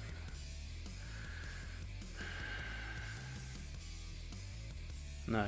I mean, like most Games Workshop managers, he was a little bit tubby, had a bad beard, quiet, and had very little hair on the top of his head. But so the best way to solder that would be solder. Yeah, solder that together. You couldn't arc welder it, mate. It's made of lead. Because back then it was... Oh, it might have been white metal at the time, which would be pewter rather than lead. But anyway, the guy had this Thunderhawk in there. This fucking gigantic lump of eye cancer green. And everyone was looking at it, because none of us had seen one of these things ever. I'm like, oh my god. You didn't go right off some people, Daddy Tubbs. Your name's Daddy Tubbs, and you want to have a go with that. Check your username, bro.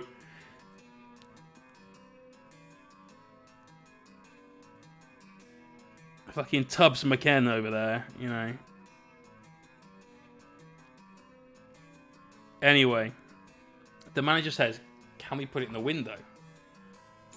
Like, can we put it on display for a bit? And this guy was chuffed. He was like, yes! Fuck yes! Do it! Do it! So the manager opens the cabinet, clears some space. Now, most Games Workshop cabinets was a single glass cabinet like this, possibly double width, and then another cabinet that had like rotating shelves. She clears space on the top of this cabinet, puts this Thunderhawk on there, right? Closes the cabinet, locks the cabinet. Safe. It's on the top shelf of this rotating cabinet. Turns the button on, the lights come on, the shelf starts to rotate, and it's juddering. And he's like, oh god, that looks so good. Fuck! Because the shelf slipped like that. The shelf didn't break. But the shelf slipped like this. The Thunderhawk tilts like off the stand it's on, falls against the shelf. That's when the shelf breaks. That Thunderhawk went through 3 more shelves, bam, bam, bam, all the way to the bottom. And everyone's just like, can't do anything. Like, oh no. There are Warhammer models in a heap at the bottom, at the bottom of this cabinet with a Thunderhawk that weighs about 3-4 kilos easily. I have no idea. It was a fucking hefty beast on top of these. I remember this would have been High Elf Spearmen were in the cabinet from the old fantasy thing. That would be in 4th Ed Fantasy, Goblins versus High Elves. All of these spearmen gone.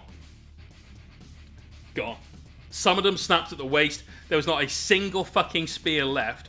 This Thunderhawk gunship was in about 10 pieces. There was the worst one. There was a metal High Elf Dragon.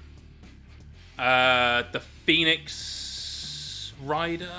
What was his fucking name? Don't know. But that was on the shelf, 2 down from the Thunderhawk, pretty much directly underneath where it slipped and broke through. That thing was gone. It was in pieces. That was never, ever coming back together. Spear like this. That's the worst hobby clumsiness I have ever seen. Metal Thunderhawk. Way back in the day. So I think you try and waffle stomp an accident.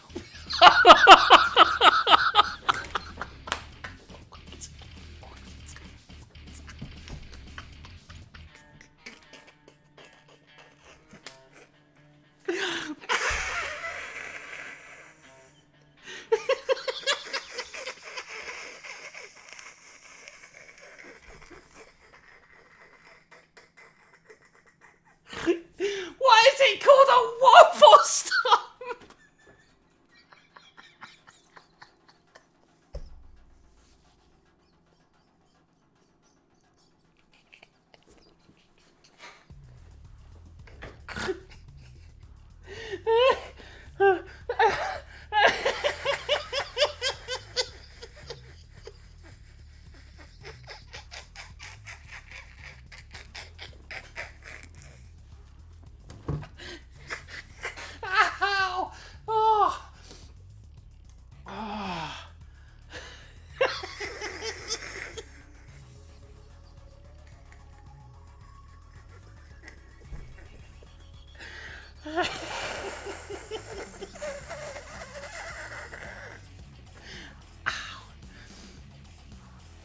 Oh, God, that hurt.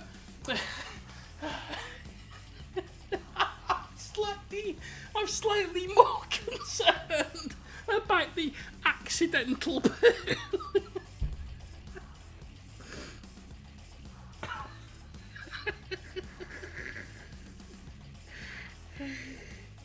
Oh, God. Oh, fuck. Abs. Yes, I have them. Shut up. Oh.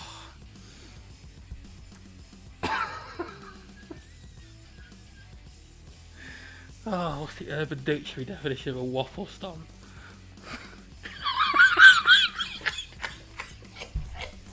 Oh, God.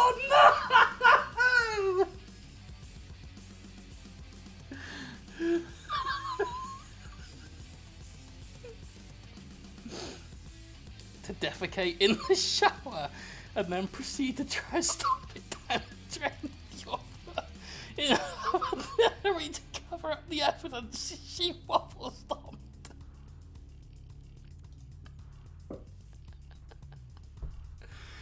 Oh.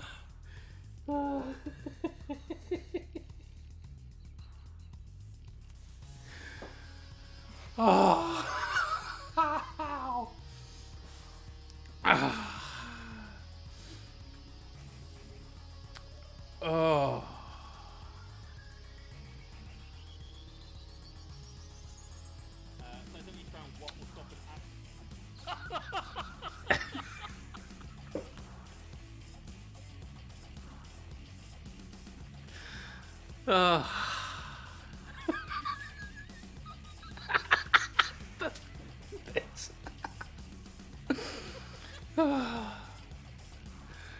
Oh, wow. Wow. Oh dear.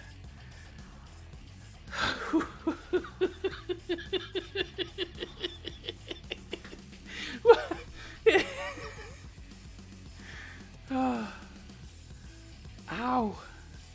Oh, my head hurts like shit. Ag. Oh.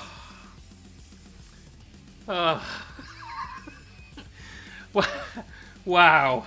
Wow. Get a scotch, that'll help. Oh, God. All the whiskey is just out of reach. Oh, my God.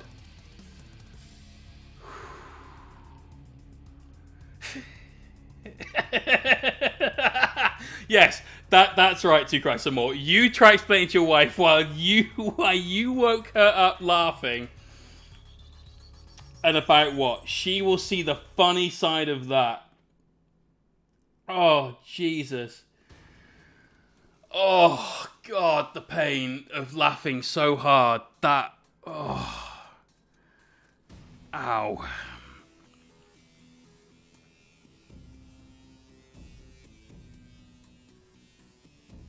Oh.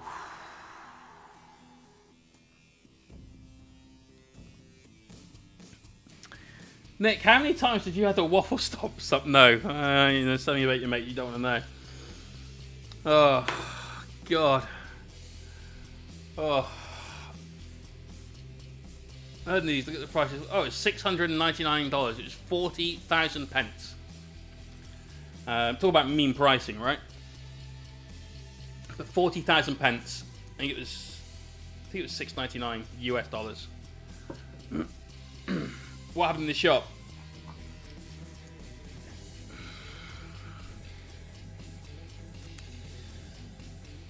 Amazing. Amazing.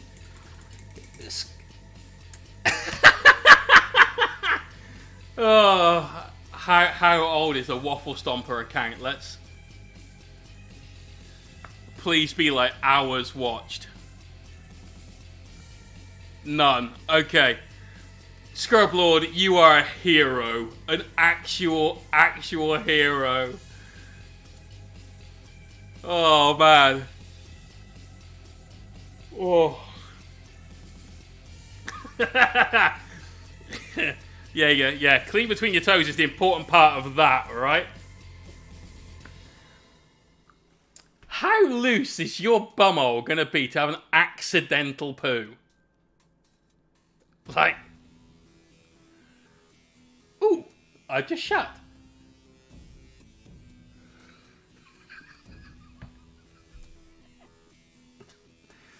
What they call CPR New York style. I saw something about that earlier on. Oh. Thick Oz.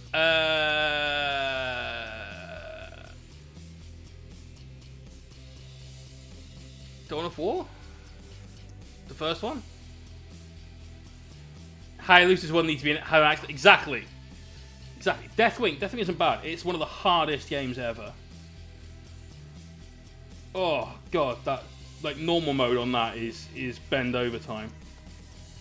For an accidental poo. You know. That is one busted ring. Oh my. Well, Nick, thank you for bringing such levity to the channel this evening. You have redeemed yourself. Oh man, I haven't laughed like that in so long. What did the kids say about Kitty? Dude, this guy was like 40. He wasn't a child. He was like a full-blown. I'm not gonna put any video on during the stream, mate. Oh God, Nick. No. What is the thing? Danny, just tell me what the link is, because I'm not going to click it. Oh, mate. Yeah, this guy was 40. He was so pissed off. The manager was extremely apologetic, like full of like, I'm so sorry. You know, I'll fix it. I'll help you repaint it. You know, and I was just like, what?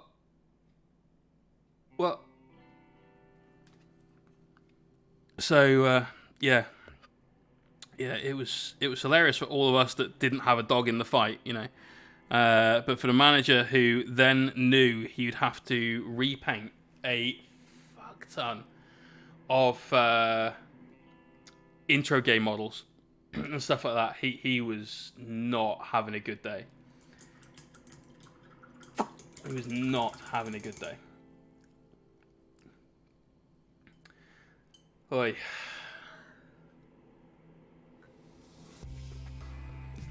My God. Right. Let's add in some more yellow. Glassjoe, you came back to me laughing so hard I was crying. Look at my eyes now. You know, there have been tears. Whew.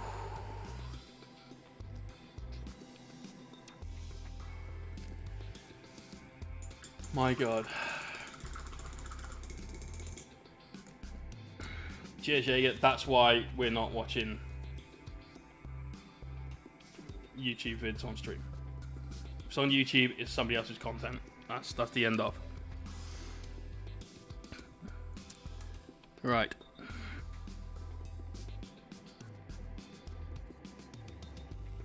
And no talking about shower poops. It's all good, dude. You know, I know there's no malice meant at all, but there's a reason why we don't click links. There's a reason why we don't do things like open up people's Instagrams if they just link them in the whip and so instead of putting the images in. You know, I don't know what's the other side of that link, so.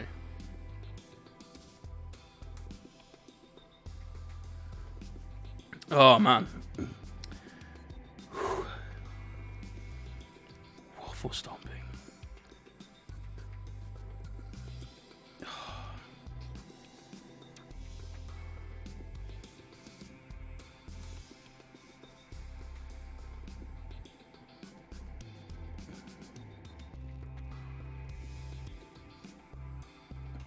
It's just tiny highlights, right, just to help bring out to that foreground. You need that. We'll get ready for the weekend. Yeah. Yeah.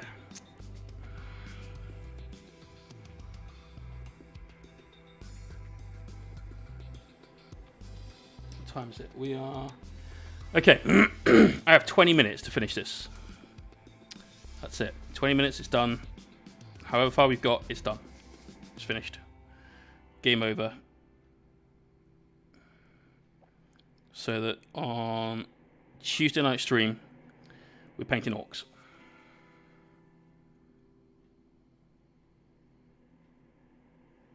It's going to be fun, which means tomorrow I have to finish filming how to paint green skin, version 1 and version 2. This is currently version 1, super bright green.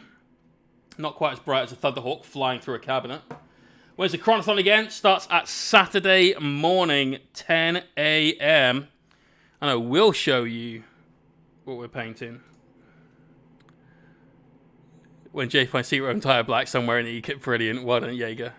Well done. This is what we're painting this weekend. Markomania! How you doing, bro? In fact, I think the last time I saw you might have been the Necronathon. Necronathon 2 Judgment Day this weekend. I've got to do a video. I've got to find the part of the Terminator soundtrack. Do-do-do. Do-do-do. Oh, I love the Terminator film. I'm going to have to watch that this week, mate. So good. But that's what we're going to be working on all weekend. Oh.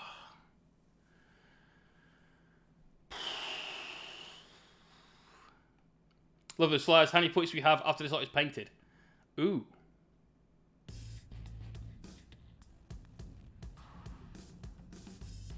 I'll tell you what. Somebody do the maths for me. I'll read out what I've got. No, Des, it's 4K this weekend. Total is a lot more. Void Dragon and Silent King alone are 720 points.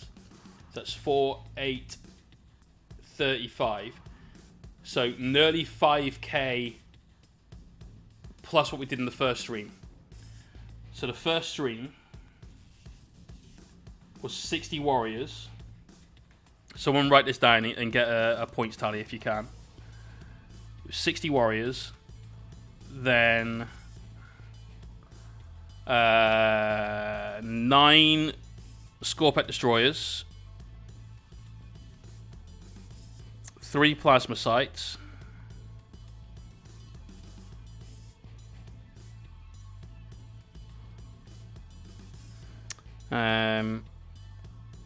A Chronomancer, a Psychomancer, no, 2 Psychomancers. No, the first stream was more than that, because I had a 2K army at the end of the first stream. That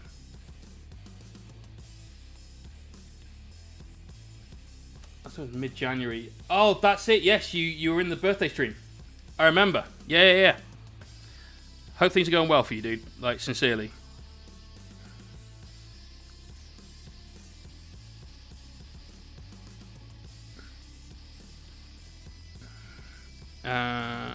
God.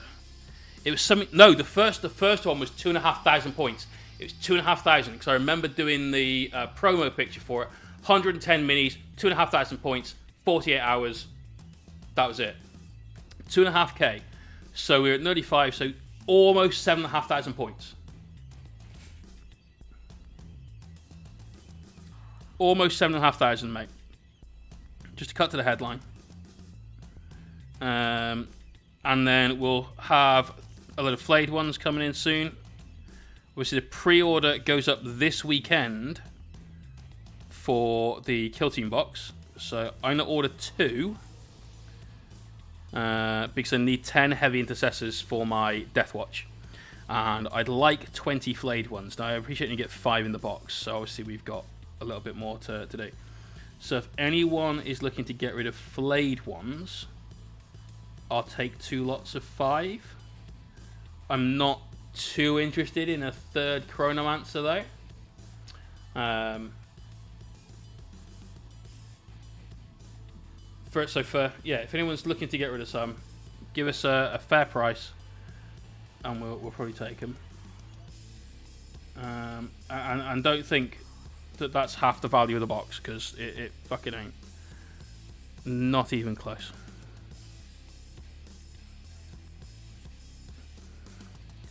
Also, if anyone wants to buy a Kill Team book, I'll have 2 spare. Will flayed ones come in big boxes? They will probably come in a box of 5 for 25 quid. That's my guess. About the same price as the Immortals and Praetorians and that kind of thing. So at some point there will be an Necronathon 3, which will be...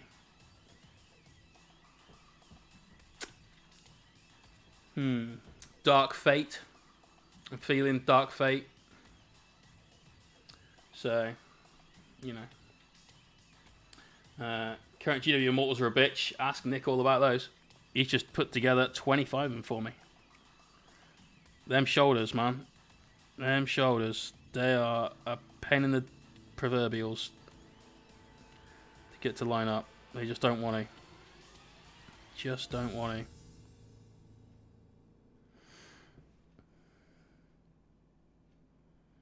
Alright, perks of using paint that's so thin is you can just come back in and keep adding highlights using the same paint, getting that opacity built up.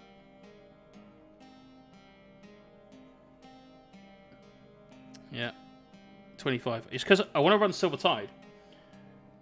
And so really, all I need in my army now to make it the 2,000 points I want is the Silent King. That's all. I don't need to do any of the rest of this. But... Oh, and the spiders, sorry. And some scarabs. My 2,000 point list is the Silent King. Victim, you can keep them. Like, I'm happy for you, bro. I hate metal miniatures now. I've spent so long working just plastic. The thought of working metal again is just like, no thanks. No thanks. And resin can do one. Yes, we will have time for the whip, dude. I got 10, maybe 12 minutes left on this, and that's it. He's done.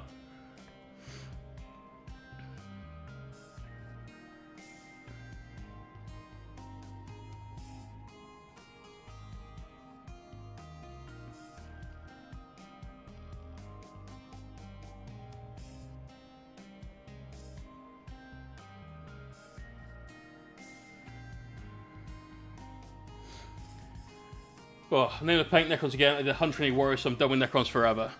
So this will be me up to 80. Princess Avalena!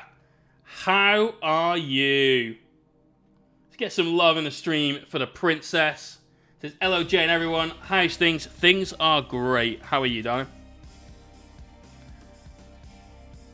We are putting the final touches of some object source lighting onto our diorama, our painting contest entry. And I'm really happy with how it's turned out, to be honest. Got a few little blue hearts to do, and then we're done. Don't forget, let's get a shout out for Princess and for Jimmy as well, because it's normally Jimmy's stream, I think. Lurking and working. I know that feeling. I know that feeling. That's how I spend almost all my time in other people's Twitch streams, is saying literally not one word. Because I know as soon as I start contributing to a conversation, that's it. I'm not working anymore that day. It's going to be just me chatting in a Twitch stream, and that's it. But hey, it's all good. What are you working on? What are you painting? And yeah, thank you very much for those cheers. Really appreciate it.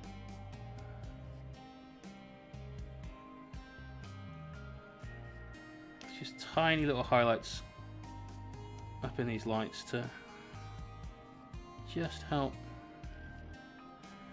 brighten those up a little bit. Alright, all we've got left to do is some highlights on the blue area, so the darker area, highlighting the shadowed part of what we're doing now. You missed 3 full minutes of belly laughter from Jay. Yes. Yes, my eyes still hurt because of the amount of crying I was doing laughing at that. You get sucked into the combo. Exactly. Exactly. Right, so we want our Ink by Darkness. And we need some Signar Blue highlight to go in with that.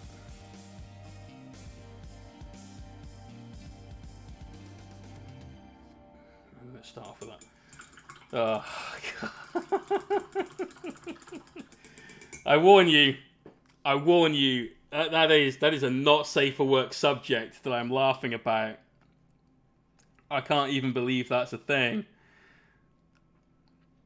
But full on uncontrollable laughter at that.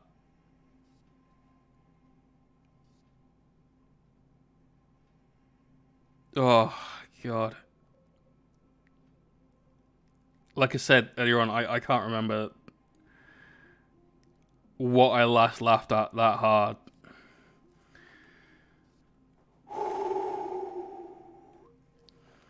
You've got to watch it, absolutely. I can't promise it won't get brought up in one of your streams. You run that risk.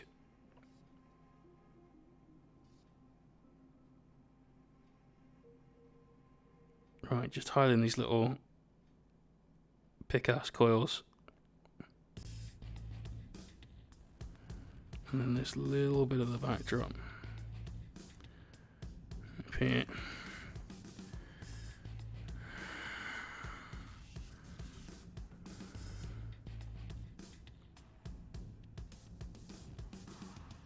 Waffle stomp.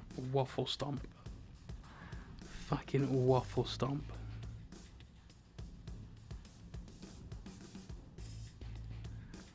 I don't know how many times something has to happen before you have to have a name. My favourite word ever, it's not an English word, is, well actually this is an English word, is defenestrate. It comes from the Italian defenestra, which means without windows. And to defenestrate somebody, you throw them through a window. That's it. It's defenestration is the act of throwing somebody through a window. How often did that happen before somebody went, oh, we should come up with a word for this? You have been defenestrated. Oh. Did that to my cousin. I've done it twice. Once was an open window. And the other time was an accident. So, it was glorious. Right, but do you know do you know what a waffle stomp is?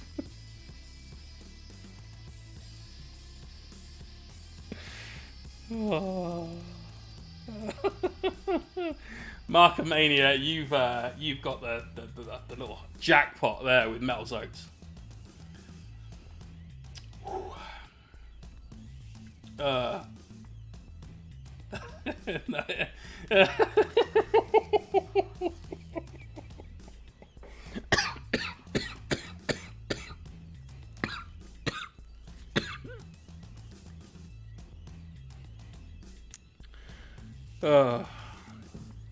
So, Princess, apparently, a waffle stomp is what happens when you have an accidental poo in the shower trying to jam it down the plug hole.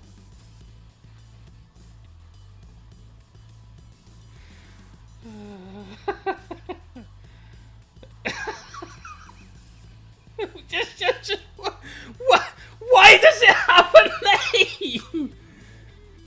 Trump 40k, cheers for the follow. Gumbelina, I don't want to know what. I don't want to know. Every day is a school day. I can't wait for you to tell Jimmy that. Jimmy, did you know? Oh.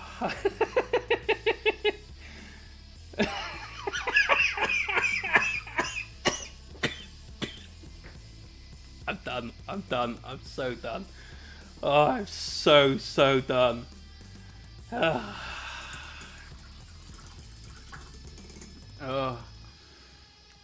Oh man. Oh dear God. Why?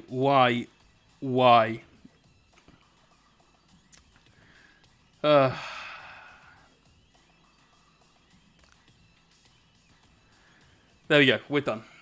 I'm done. This is done. I'm just done. But there he is. There is Lenny and Carl. We've just got a base rim to paint. And he's finished. Oh, sweet Jesus.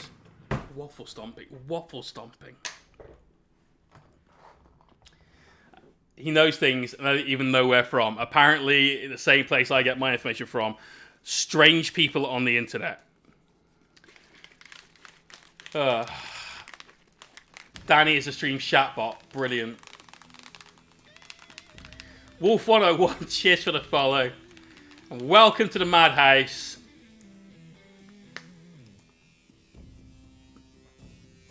Oh, dear Lord. Sometimes you've got to cruise Urban Dictionary. There are some crazy things on Urban Dictionary. Yes, I know what doing Spider-Man is. Yes. Yes, that one I know. Go web go.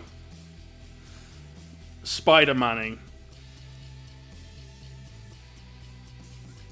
Oh god. Alright, does anyone remember a film called Donkey Punch? It's about a lot of people on a boat. Like a speedboat. I never saw the film. But it came out, it was called Donkey Punch. Alright? Now, you missed my message, it explains everything.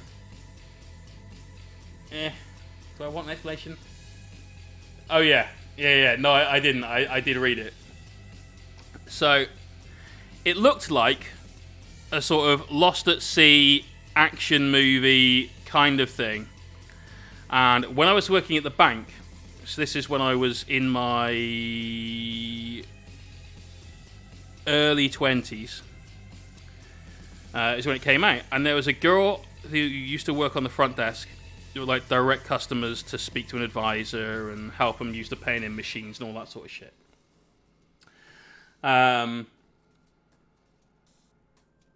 She... I don't even want to know what that is, Gumbalina.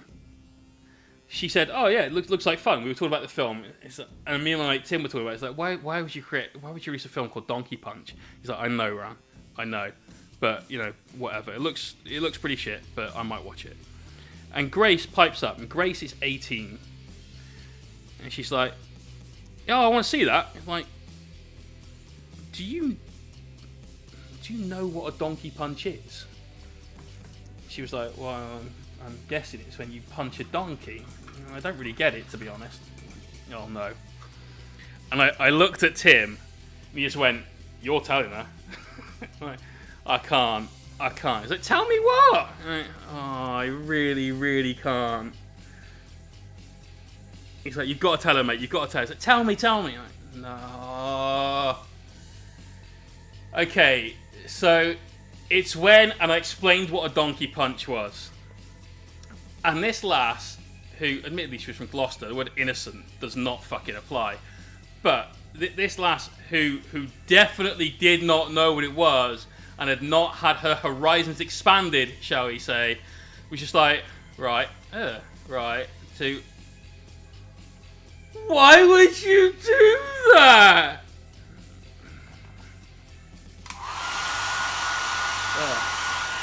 Did you know that the donkey punch actually exists in 40k?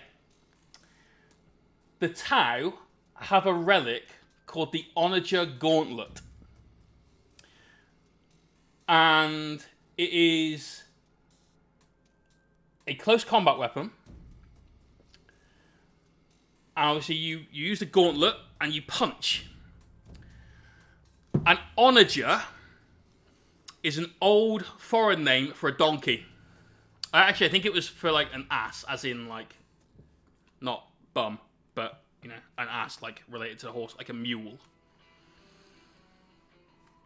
So you can get donkey punched in the middle of a game by somebody playing tag.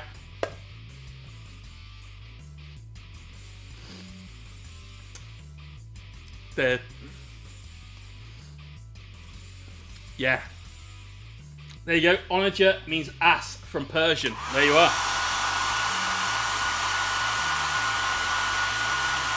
Yeah, Tower Dirty and Melee, mate. Got donkey punched by one of their commanders.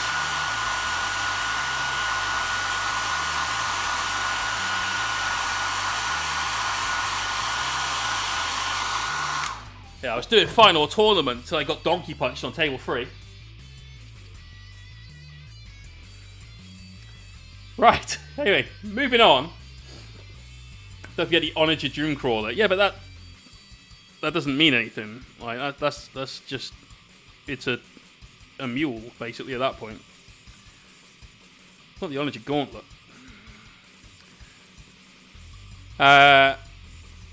We are going to be moving into the whip extremely quickly. I've just got to do a second pass on this base rim.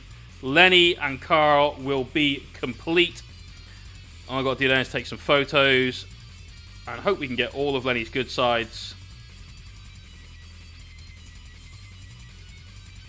for our competition entry. Done. That's it. AJ, he's finished. He's all yours. Quick rim job. Exactly that. Right. Whip time. Before we go into the whip, one last thing. Remember, next weekend's Necronathon, we're painting 4,115 points of Necrons in 48 hours with 24 individual giveaways throughout that weekend, including Rival Crafts vouchers, basing bundles, Strata Miniatures token and measuring widget sets. I think that's it. Plus the usual end of the month giveaways where you could win either of these two miniatures painted by me in a colour scheme of your choice if you're a subscriber, or if you are a Patreon member, a video viewer or higher, you can get your hands on one of these two. Or if you're a sub and you win it and you think, you know what, I don't want either of those, I want to gamble it all away on the contents of the mystery box, then you can next weekend during the Necronathon 2 Judgment Day. Whew. How's that for a promo?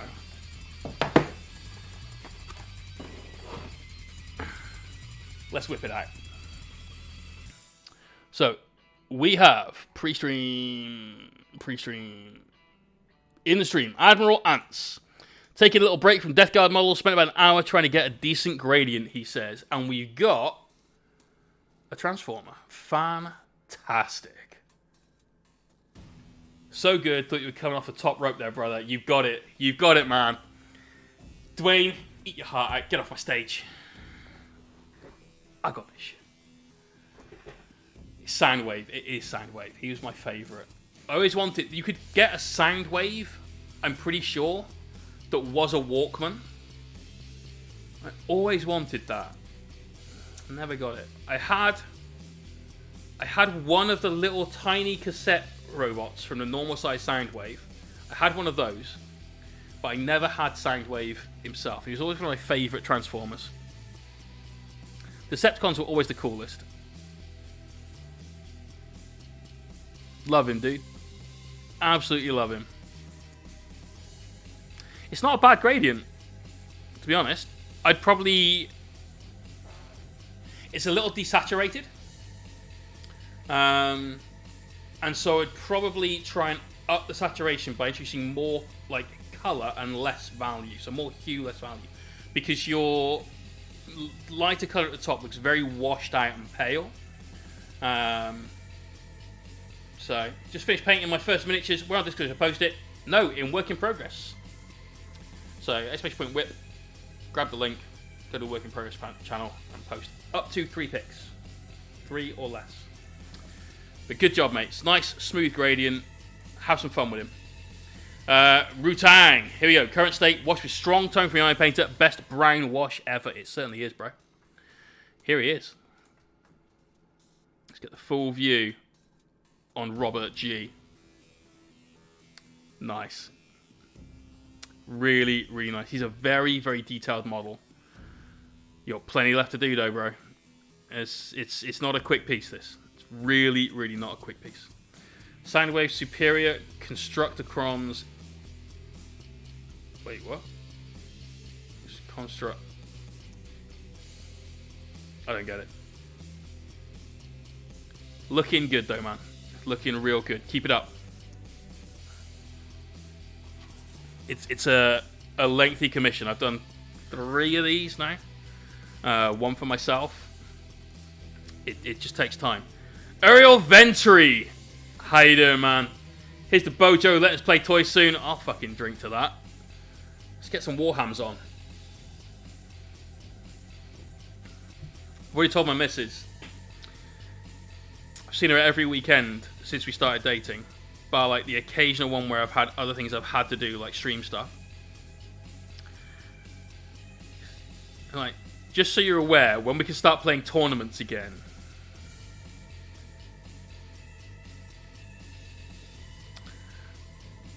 I'll be busy. Reaper miniature paint's going pretty desaturated with coming out of an airbrush. Anyway to fix that. I've never used Reaper paints. My best advice would be either try and do several coats. Maybe it's the thickness of it. It's not getting that full opacity down. So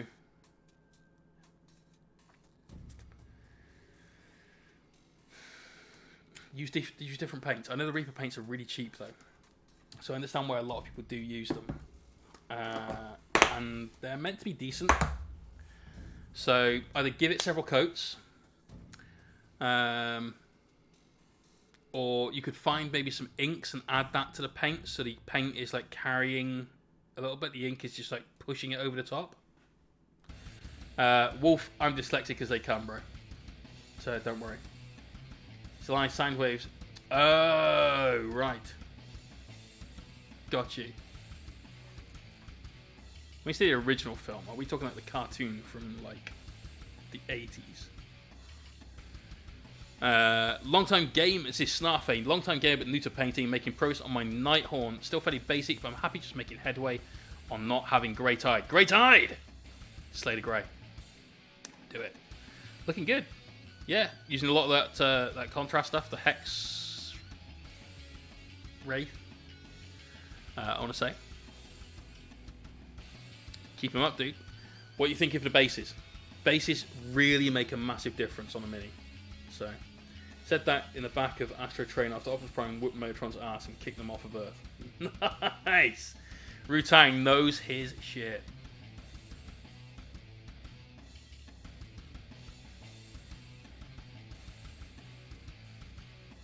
We're looking good, dude. Keep it up. Get them bases done. Gonna make the whole unit come together. Do the base rims black. Help put detail and attention onto the Mini. So wait, cooking food came back to my Mini on the screen and absolutely missed what you said. So it looks good. What are you gonna do for the bases? That's the thing. But I need to take my Knights to the toy to waffles. Oh god. Instead of mud. Alright, don't use Games Workshop basing products. Ever. This is your savior. Sterling Mud is basically this that will cost you about 40 quid more for the same volume. That's a lot. If that's like dollars, call it $60. Well, probably closer to like 55. That I just saved you if you buy this instead. It's basically the same thing.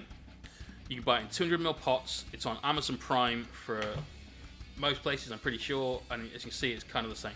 I use this on everything. I then put material on top of it. So I use a load of Rival Craft stuff. Probably got free with Mortal Realms. I've got loads. Okay, cool. If you've got it free, then use it, you know. But when you run out, this Vallejo Earth Texture Dark Earth is the shit. I go through probably 4 or 5 pots of that a year, based on commissions and my own work. So, worth it. Gummer, working on more Drukari, Raider, and bikes. Got the riders and crew to paint still. I love this, mate. Really, really like this. That's fucking quality. Bright yellow and blue black. I mean, I'm kind of loving that color scheme. I don't know where I've seen it before, but I like it a lot. We're just talking really wide hazard stripes at this point. That's all I see. It's good. Nah, top quality work, mate. Having that keyboard light in the background is definitely helping you out, though. Like, I'm not like... That's definitely a nice accent color on the Mini. Solid work, though, mate. Very clean, very bright. Are you going to do a load of Drukhari, like freehand, tribal style tattoo rune things? Because that would look baller if you did. Really, really baller. Oh, so it's amazing. Almost like a real thing. Yeah, knocks mine to shame, right? But I would definitely try and get some runes. Like if you did a yellow rune on the purple like sail, and then purple on the yellow hull, I think that would look really slick. Group shot. Oh, they look so pretty. Nice. Really, really nice. So they Mr. Mortimer's bandwagon was out of the hobby a few years when it was all kicking off. There you go. In that case then, Vallejo. Dark Tone. Dark Earth. Right, to crush some more, here's that epic Wolfen Dreadnought. I do like this a lot. I think you could probably do with getting a couple more recessed shades in on the back. I'm only being picky because you are clearly someone that can paint very well. But some of the blue you've got there could just have a few little extra bits of shadow just on some of those edges, especially inside, like behind the smokestack, inside like the shoulder joints and stuff. I think there it really needs it.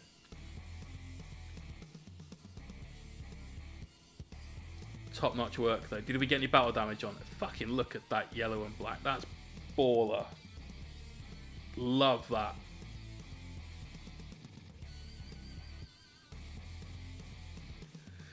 That thing looks rabid. Like full on bat shit.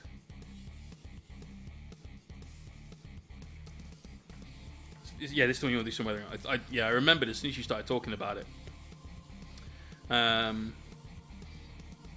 Yeah, get your weathering done, man. Definitely. It is pissed off. It is fully pissed off. This is John Wick 3. Yeah, I'm pissed at the end. Keep it up. I love these shields, by the way. You've got to get a banging job done on that. Nice subtle conversion on the axe as well, extending the haft, right? Interesting.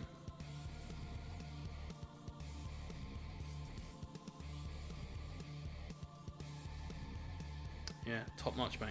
Top notch. Keep it up. Let's see when he's done.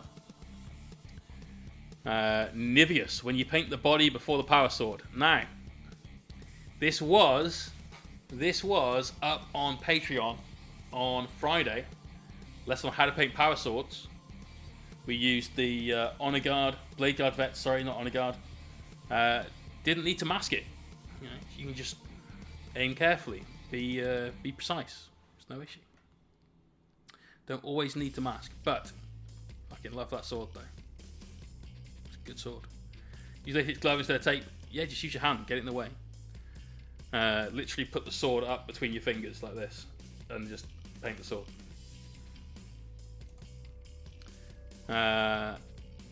Kareem, here he is. Actually finished it earlier. Oh, nice. Nice. Bloodthirsters, yes. All day, every day, bro.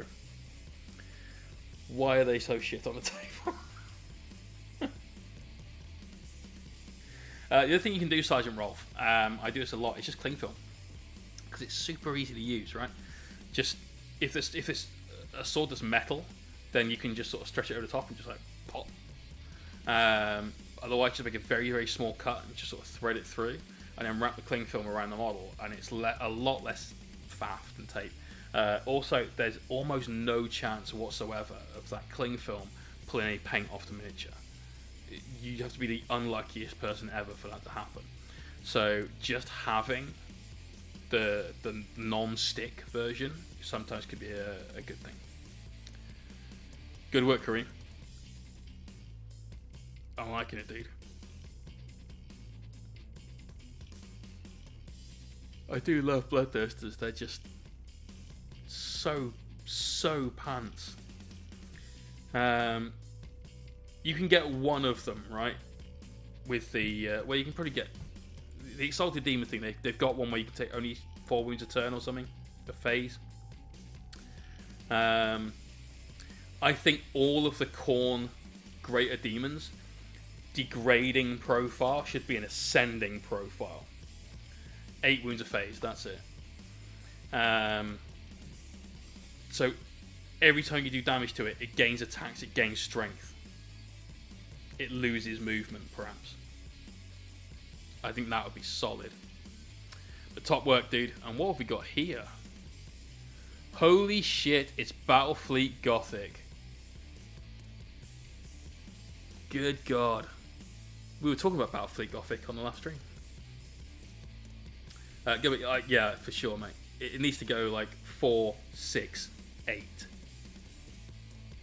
You know. Get like really Super Saiyan when it's on its last dregs of health. Nice, dude. Very cool. Old school. Very old school. Nivius, I know it's odd and I own it, but I really appreciate you at least tolerate me and give feedback. Why wouldn't I tolerate you? You're a decent guy. I mean, the whole naked Eldar thing is weird, but whatever. Working on a custom CF for the craft world, 9% custom, only hands and head is GW rest, is 3D sculpted and printed. Nice. Mate, that looks great. Really, really nice job on that singing spear. But you have missed some highlights. So where you've got the blade, you've got the weird ribbed thing, the 3 up and the 3 down, right? You need some highlights on the top part of that. That really, really needs those highlights. Because it stands out, it's like block color purple. How is that black so black? Because it's photoshopped. It's to stop all of the nudie bits. That part's not done. Alright, sweet. As long as you know that, that's all that matters, dude. Lovely colour scheme though, mate. Really, really well done. Wrong button. Keep it up, dude. Keep it up. Glass Joe, my next 30 boys. Awesome. Just got to get that grind, mate. Just got to get that right. I was too much to risk anything. Well, I really appreciate that, man. And like with stuff like that, you get one shot. I trust you. You know, you've proven all the way through this that you can be trusted. So I've got no issues with you whatsoever, bro. At all. Still not shaking your fucking hand until I know you've watched it, though. Nice work, Glass Joe. Remember, everyone, Glass Joe is a streamer. And if anyone is ever like sat in during the day and they're like, I don't know what to do, Glass Joe is almost always in the voice chat of Discord. Alright? Go say hi.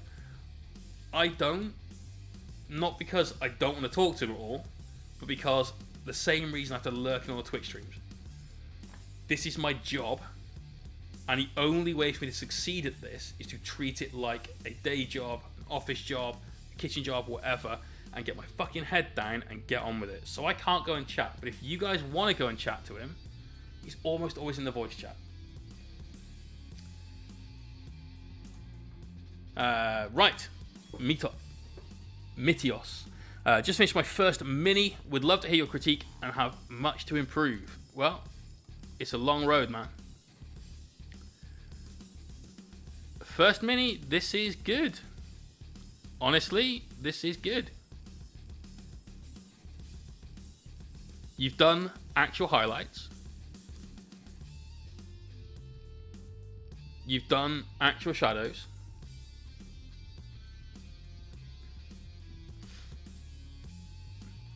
Okay. So I've got loads of things I could tell you to do.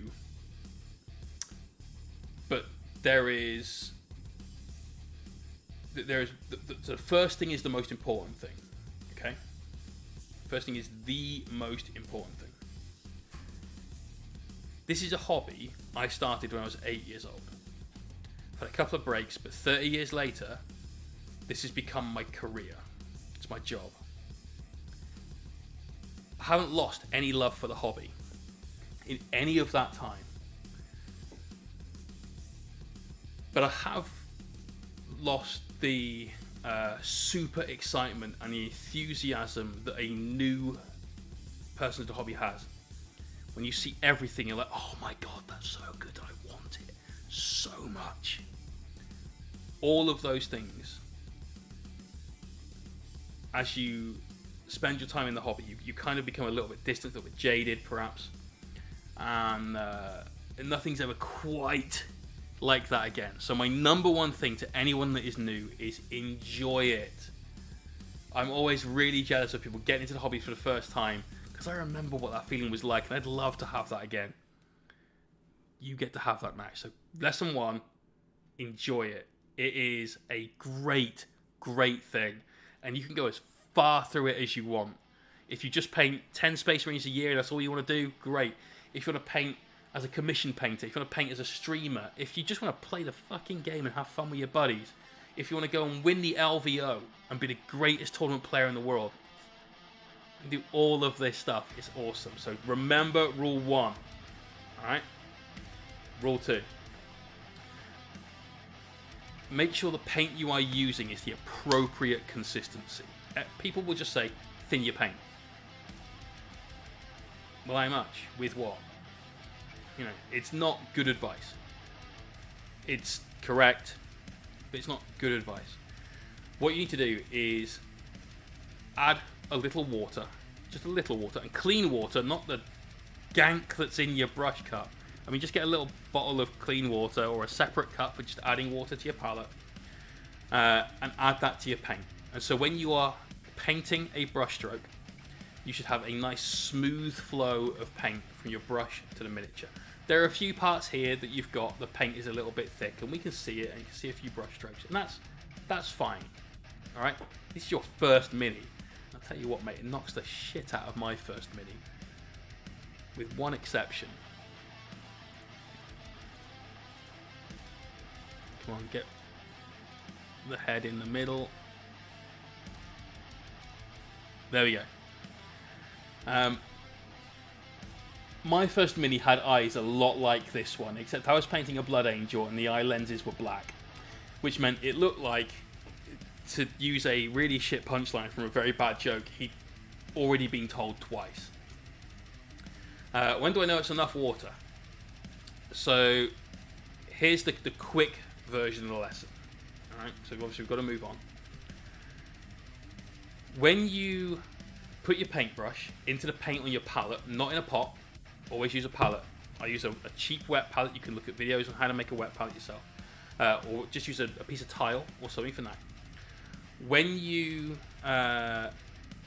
put your paintbrush into the paint on your palette, the paintbrush should be able to pull paint up off the palette without you scooping it up. You should just do it through the natural capillary action of the bristles. But not so much that the paintbrush changes shape. And to show you what I mean, take your paintbrush and just dip the end into your rinsing water. You'll see the brush go from pointed to a little blown out, and then poof, it'll do this. If you can dip your paintbrush in the paint on your palette and lift it out, and it will have pulled the paint up onto the brush, but the brush will still have that perfect tip to it, you're usually around the right kind of paint for normal painting. Okay, so use that as a rough guide till you get used to it. Poly, I mean, you can if you want, dude. I'm not going to say no. We'll see how far we get through to it. Lethal Styles. Anyway, I hope that helps. Stay around the stream. The entire point of the stream, for me, is to take 20 odd years of painting knowledge and to pass that back to you guys. That's why we do the Patreon, that's why we do the stream, that's why we do the YouTube videos and so on. Always trying to give out those tips so that you guys don't have to go through the same shit that I went through. Because when I started out in what was barely the 90s, everyone was extremely jealous of their own knowledge. They're like, I've learnt this thing and I must keep it secret so I can be a better painter than the other person. And it's... why? It's just bad for the hobby, bad for the community, and it was dog shit back then, let alone now when we can all share things on the internet. You know, no reason for that. Anyway, thank you for joining the channel. Hopefully we'll see you again. Lethal Styles, fifth week back into the hobby after 25 years. Damn, son. Just finished these two off after a failed house move and everything packed away. Just got sorted in their bases. It's shocking. Sorry to hear about your house move, bro. That sucks. Bases are not the best I've ever seen at all. This is where the pumice, I love it so much, right? You put the pumice on the base and then you grab a load of whatever aggregate and you chuck that on the mini. Thick Oz, if it didn't come in during the stream, we don't look at it on stream. I think yours was sometime this afternoon. So, that's why. Everything you've done here is pretty good, to be honest, dude. You've got some highlights, you've got some shadows. Some of your highlights are a little thick. There's one on that Tacit, the leg plate, that could do with being a little thinner. Your hazard stripes are neat, but they do look like they come just up onto the ring of the shoulder pad. The rim, sorry. Tim, how you doing, bro? I think you're good here. I think you're really, really good here. Let's look at these Nurgle dudes. Alright, that guy's pretty cool. Blood effects on stuff is one of my least favourite things because it's almost never done properly. Having seen a lot of red stuff, I know what it's going to look like, even on knives and things. And this is definitely not it. But it's a good choice. You've got that nice red and white stark contrast with the mini. It looks good. You've added something to it. My suggestion would be that normally blood is a lot thinner than that, especially if you imagine this guy's blown up to our sense of scale. That's a couple of pints on the floor there. And it's normally a messy affair. If someone's been stabbed, there's going to be like a jet of it and like a lot of spatter more than anything else. So a toothbrush and just a gentle sort of flick through, don't overdo it, is good. I really like your colour scheme. Your blends on the horn, the one coming out of his shoulder, are a little bit stop and start. The way to do that is to thin the paint and then go. So you've gone like bone into like a sort of darkish orange. You could take the bone and glaze it over the orange. You could take the orange and glaze it over the bone. Either way around to help to sort of just smooth that out is better. If that horn was a real horn, then it would have a gradient, a change that was gradual from start to finish, rather than it being in like blocks. So just take one paint and just paint very thinly over the one preceding it or the one following it to have that transition. And the other thing about that is that you could do, say, you've got the dark mid-brown just before the black, you could glaze that over the black, or you could glaze the black over that, but you could do one and then do the other to just help really smooth that in. So, good work though, mate. I really like your colour scheme. It's very individual. You almost never see a brown army as well. So, despite the fact that it's a very muted colour, it'll stand out. Try to glaze didn't happen for me. Are you on Patreon? If you're on Patreon, the latest video we did a decent section on glazing to get, where is he? Here he is. To get this guy's shoulder pads sorted. Let's zoom in. So on the shoulder pad, you see how we go from black up through to like this blue grey at the top. It's relatively gradual. Now, admittedly, we're not doing like a character mini at all, so there was, it's not the best it will ever be. because we're not putting that much time into a foot soldier. But that was about 4 or 5 glazes, and I think I showed the entire series of that. So watch that part of the video, that could help you out. I also showed you what happened when I fucked up the shield and decided I didn't like it anymore, and then glazed out some of the highlight that I'd put in. So that would be a really useful one to watch. If you're not on Patreon, so anyone else that's sat there thinking, actually I'd love to do that, but I can't support the channel, no issue. Please look after yourselves. Honestly, please do that instead. But there is a YouTube video that we did, which is all about a freehand design on a Dark Angel shoulder pad. We had a ultramarine shoulder pad underneath it, and we glazed in our green highlights up for a Dark Angel. That one's worth a watch as well. But solid work, dude. Honestly, your first 2 minis in 25 years. I mean, I remember when I came back to painting after a 5-year break.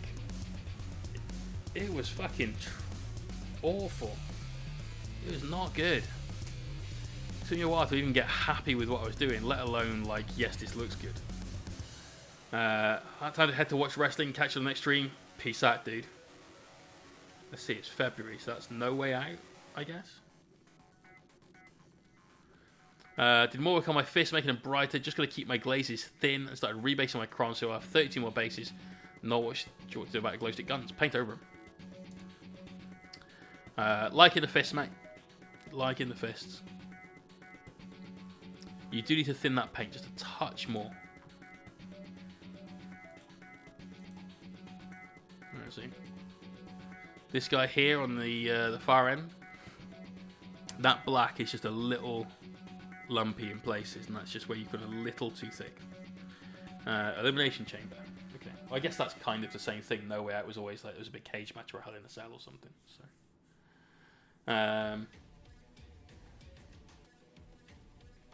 you could try black ink for stuff like this. Works really well. Gets great coverage, but it's super thin. Can be very glossy, so just be prepared to go in with a matte varnish afterwards. Solid work there, dude. Solid work. Love yellow. Anything painted yellow is a winner for me. Much more vibrant, these, compared to the ones behind as well. So, nice. And the crons, put the glow rod in, and then just spray them. Freehand black isn't easy. No, hence the ink, though. Coal black from Procreate is decent.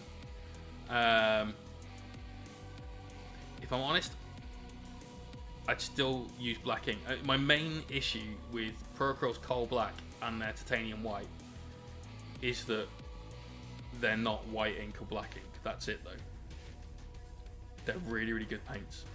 I prefer Thramar because it's ever so slightly more satin and therefore gives a slightly more like rich depth to it, because I will matte varnish the mini anyway for protection, and I'll get the same finish but with a darker shadow.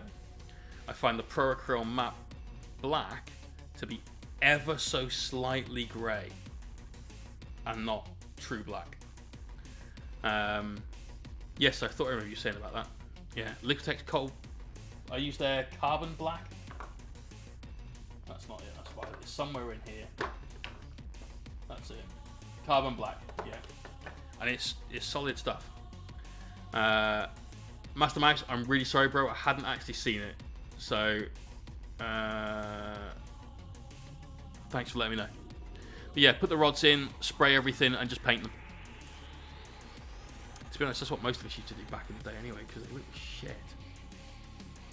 Muad'Dib, how would you go from molten metal to the handle? Carefully. Your metal looks better here, though. I like this a lot more than the last one. Those swords were good, but this is just an extra bit of practice and polish on it.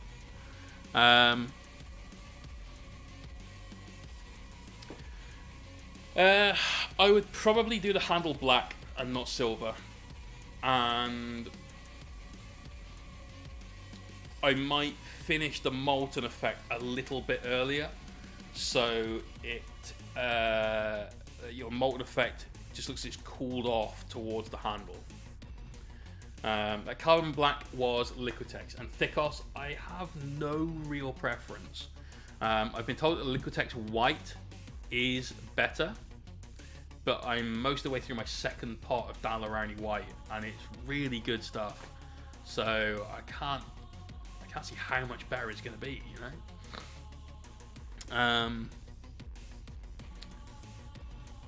But yeah, I'd paint the handle black, I think. Keep the pipe silver if you want, but I'd do the handle black and just like flow that through a little bit more. Wamposaurus, peace out, bro. Enjoy your dinner. What you having? What's for dinner? I had no dinner. Had a big lunch though. Oh, dude, that looks great.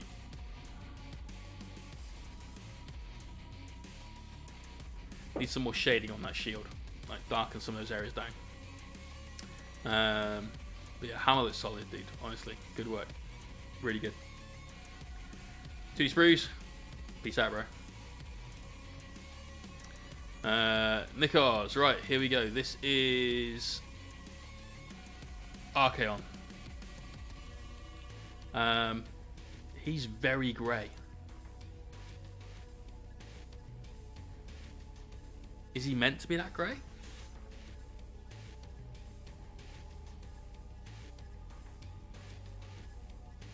Because the classic paint job is armor as black as night.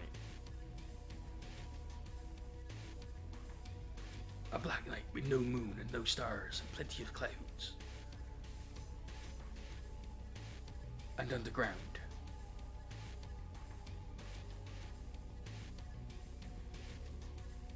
Yeah, I'm not gonna lie, dude. I'm not getting a lot out of this. It's okay for 4th molten metal effect. Yeah, you're doing alright, mate. Doing alright. That's just coming from behind him and be darkening up the front a lot more. Okay. Well, mate, I mean, absolute best of luck with it.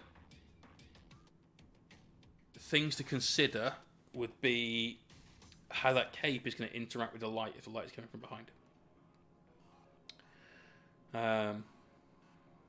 That's a big old cape.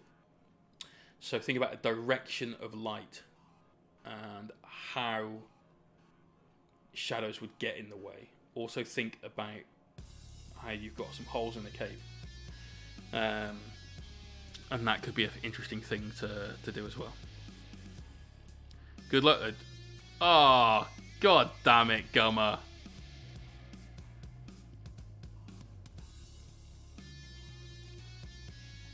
Gross. Gross. Right, ladies and gentlemen, that's it. We're done.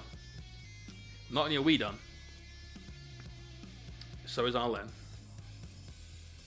Lenny is finished. He has been challenging to paint. Really challenging. But we finally made it. We got there. We've got light sourcing on the back. We've got little glow effects here, there, and everywhere, as you can see. This is the very first time I've done a diorama. It's the very first time I have attempted a miniature predominantly in the dark, lit by light sourcing either on or off the model, but many sources of light on the Mini. I don't know if the camera will pick it up, but yes, it will. There you go. There's good old Lenny's face right through that that grating there at the front.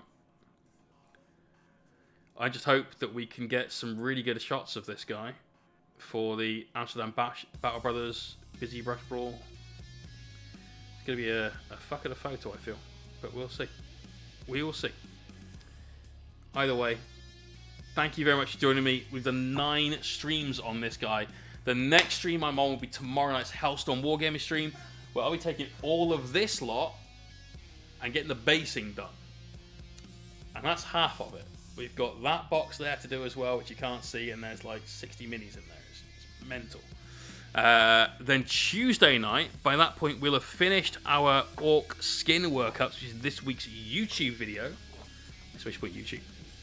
And you'll be able to see how we take this and continue it. We've got a interesting colour scheme to do, which is a blue and red camouflage pattern thing. I'm thinking like late, maybe early to mid 90s actually. Remember all the camo pants craze that was there? That's kind of what we're going with.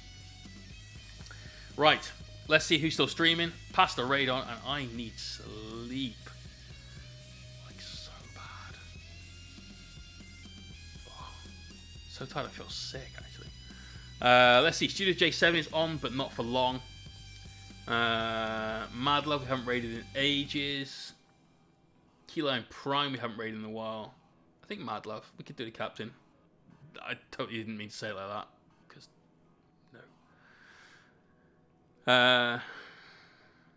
Yeah, fuck it, let's go raid the captain. What's she painting? No idea. It looks like a large-scale Escher gang. Oh, I know what this is. This is one of Jason's things. The Monumentals minis they're doing.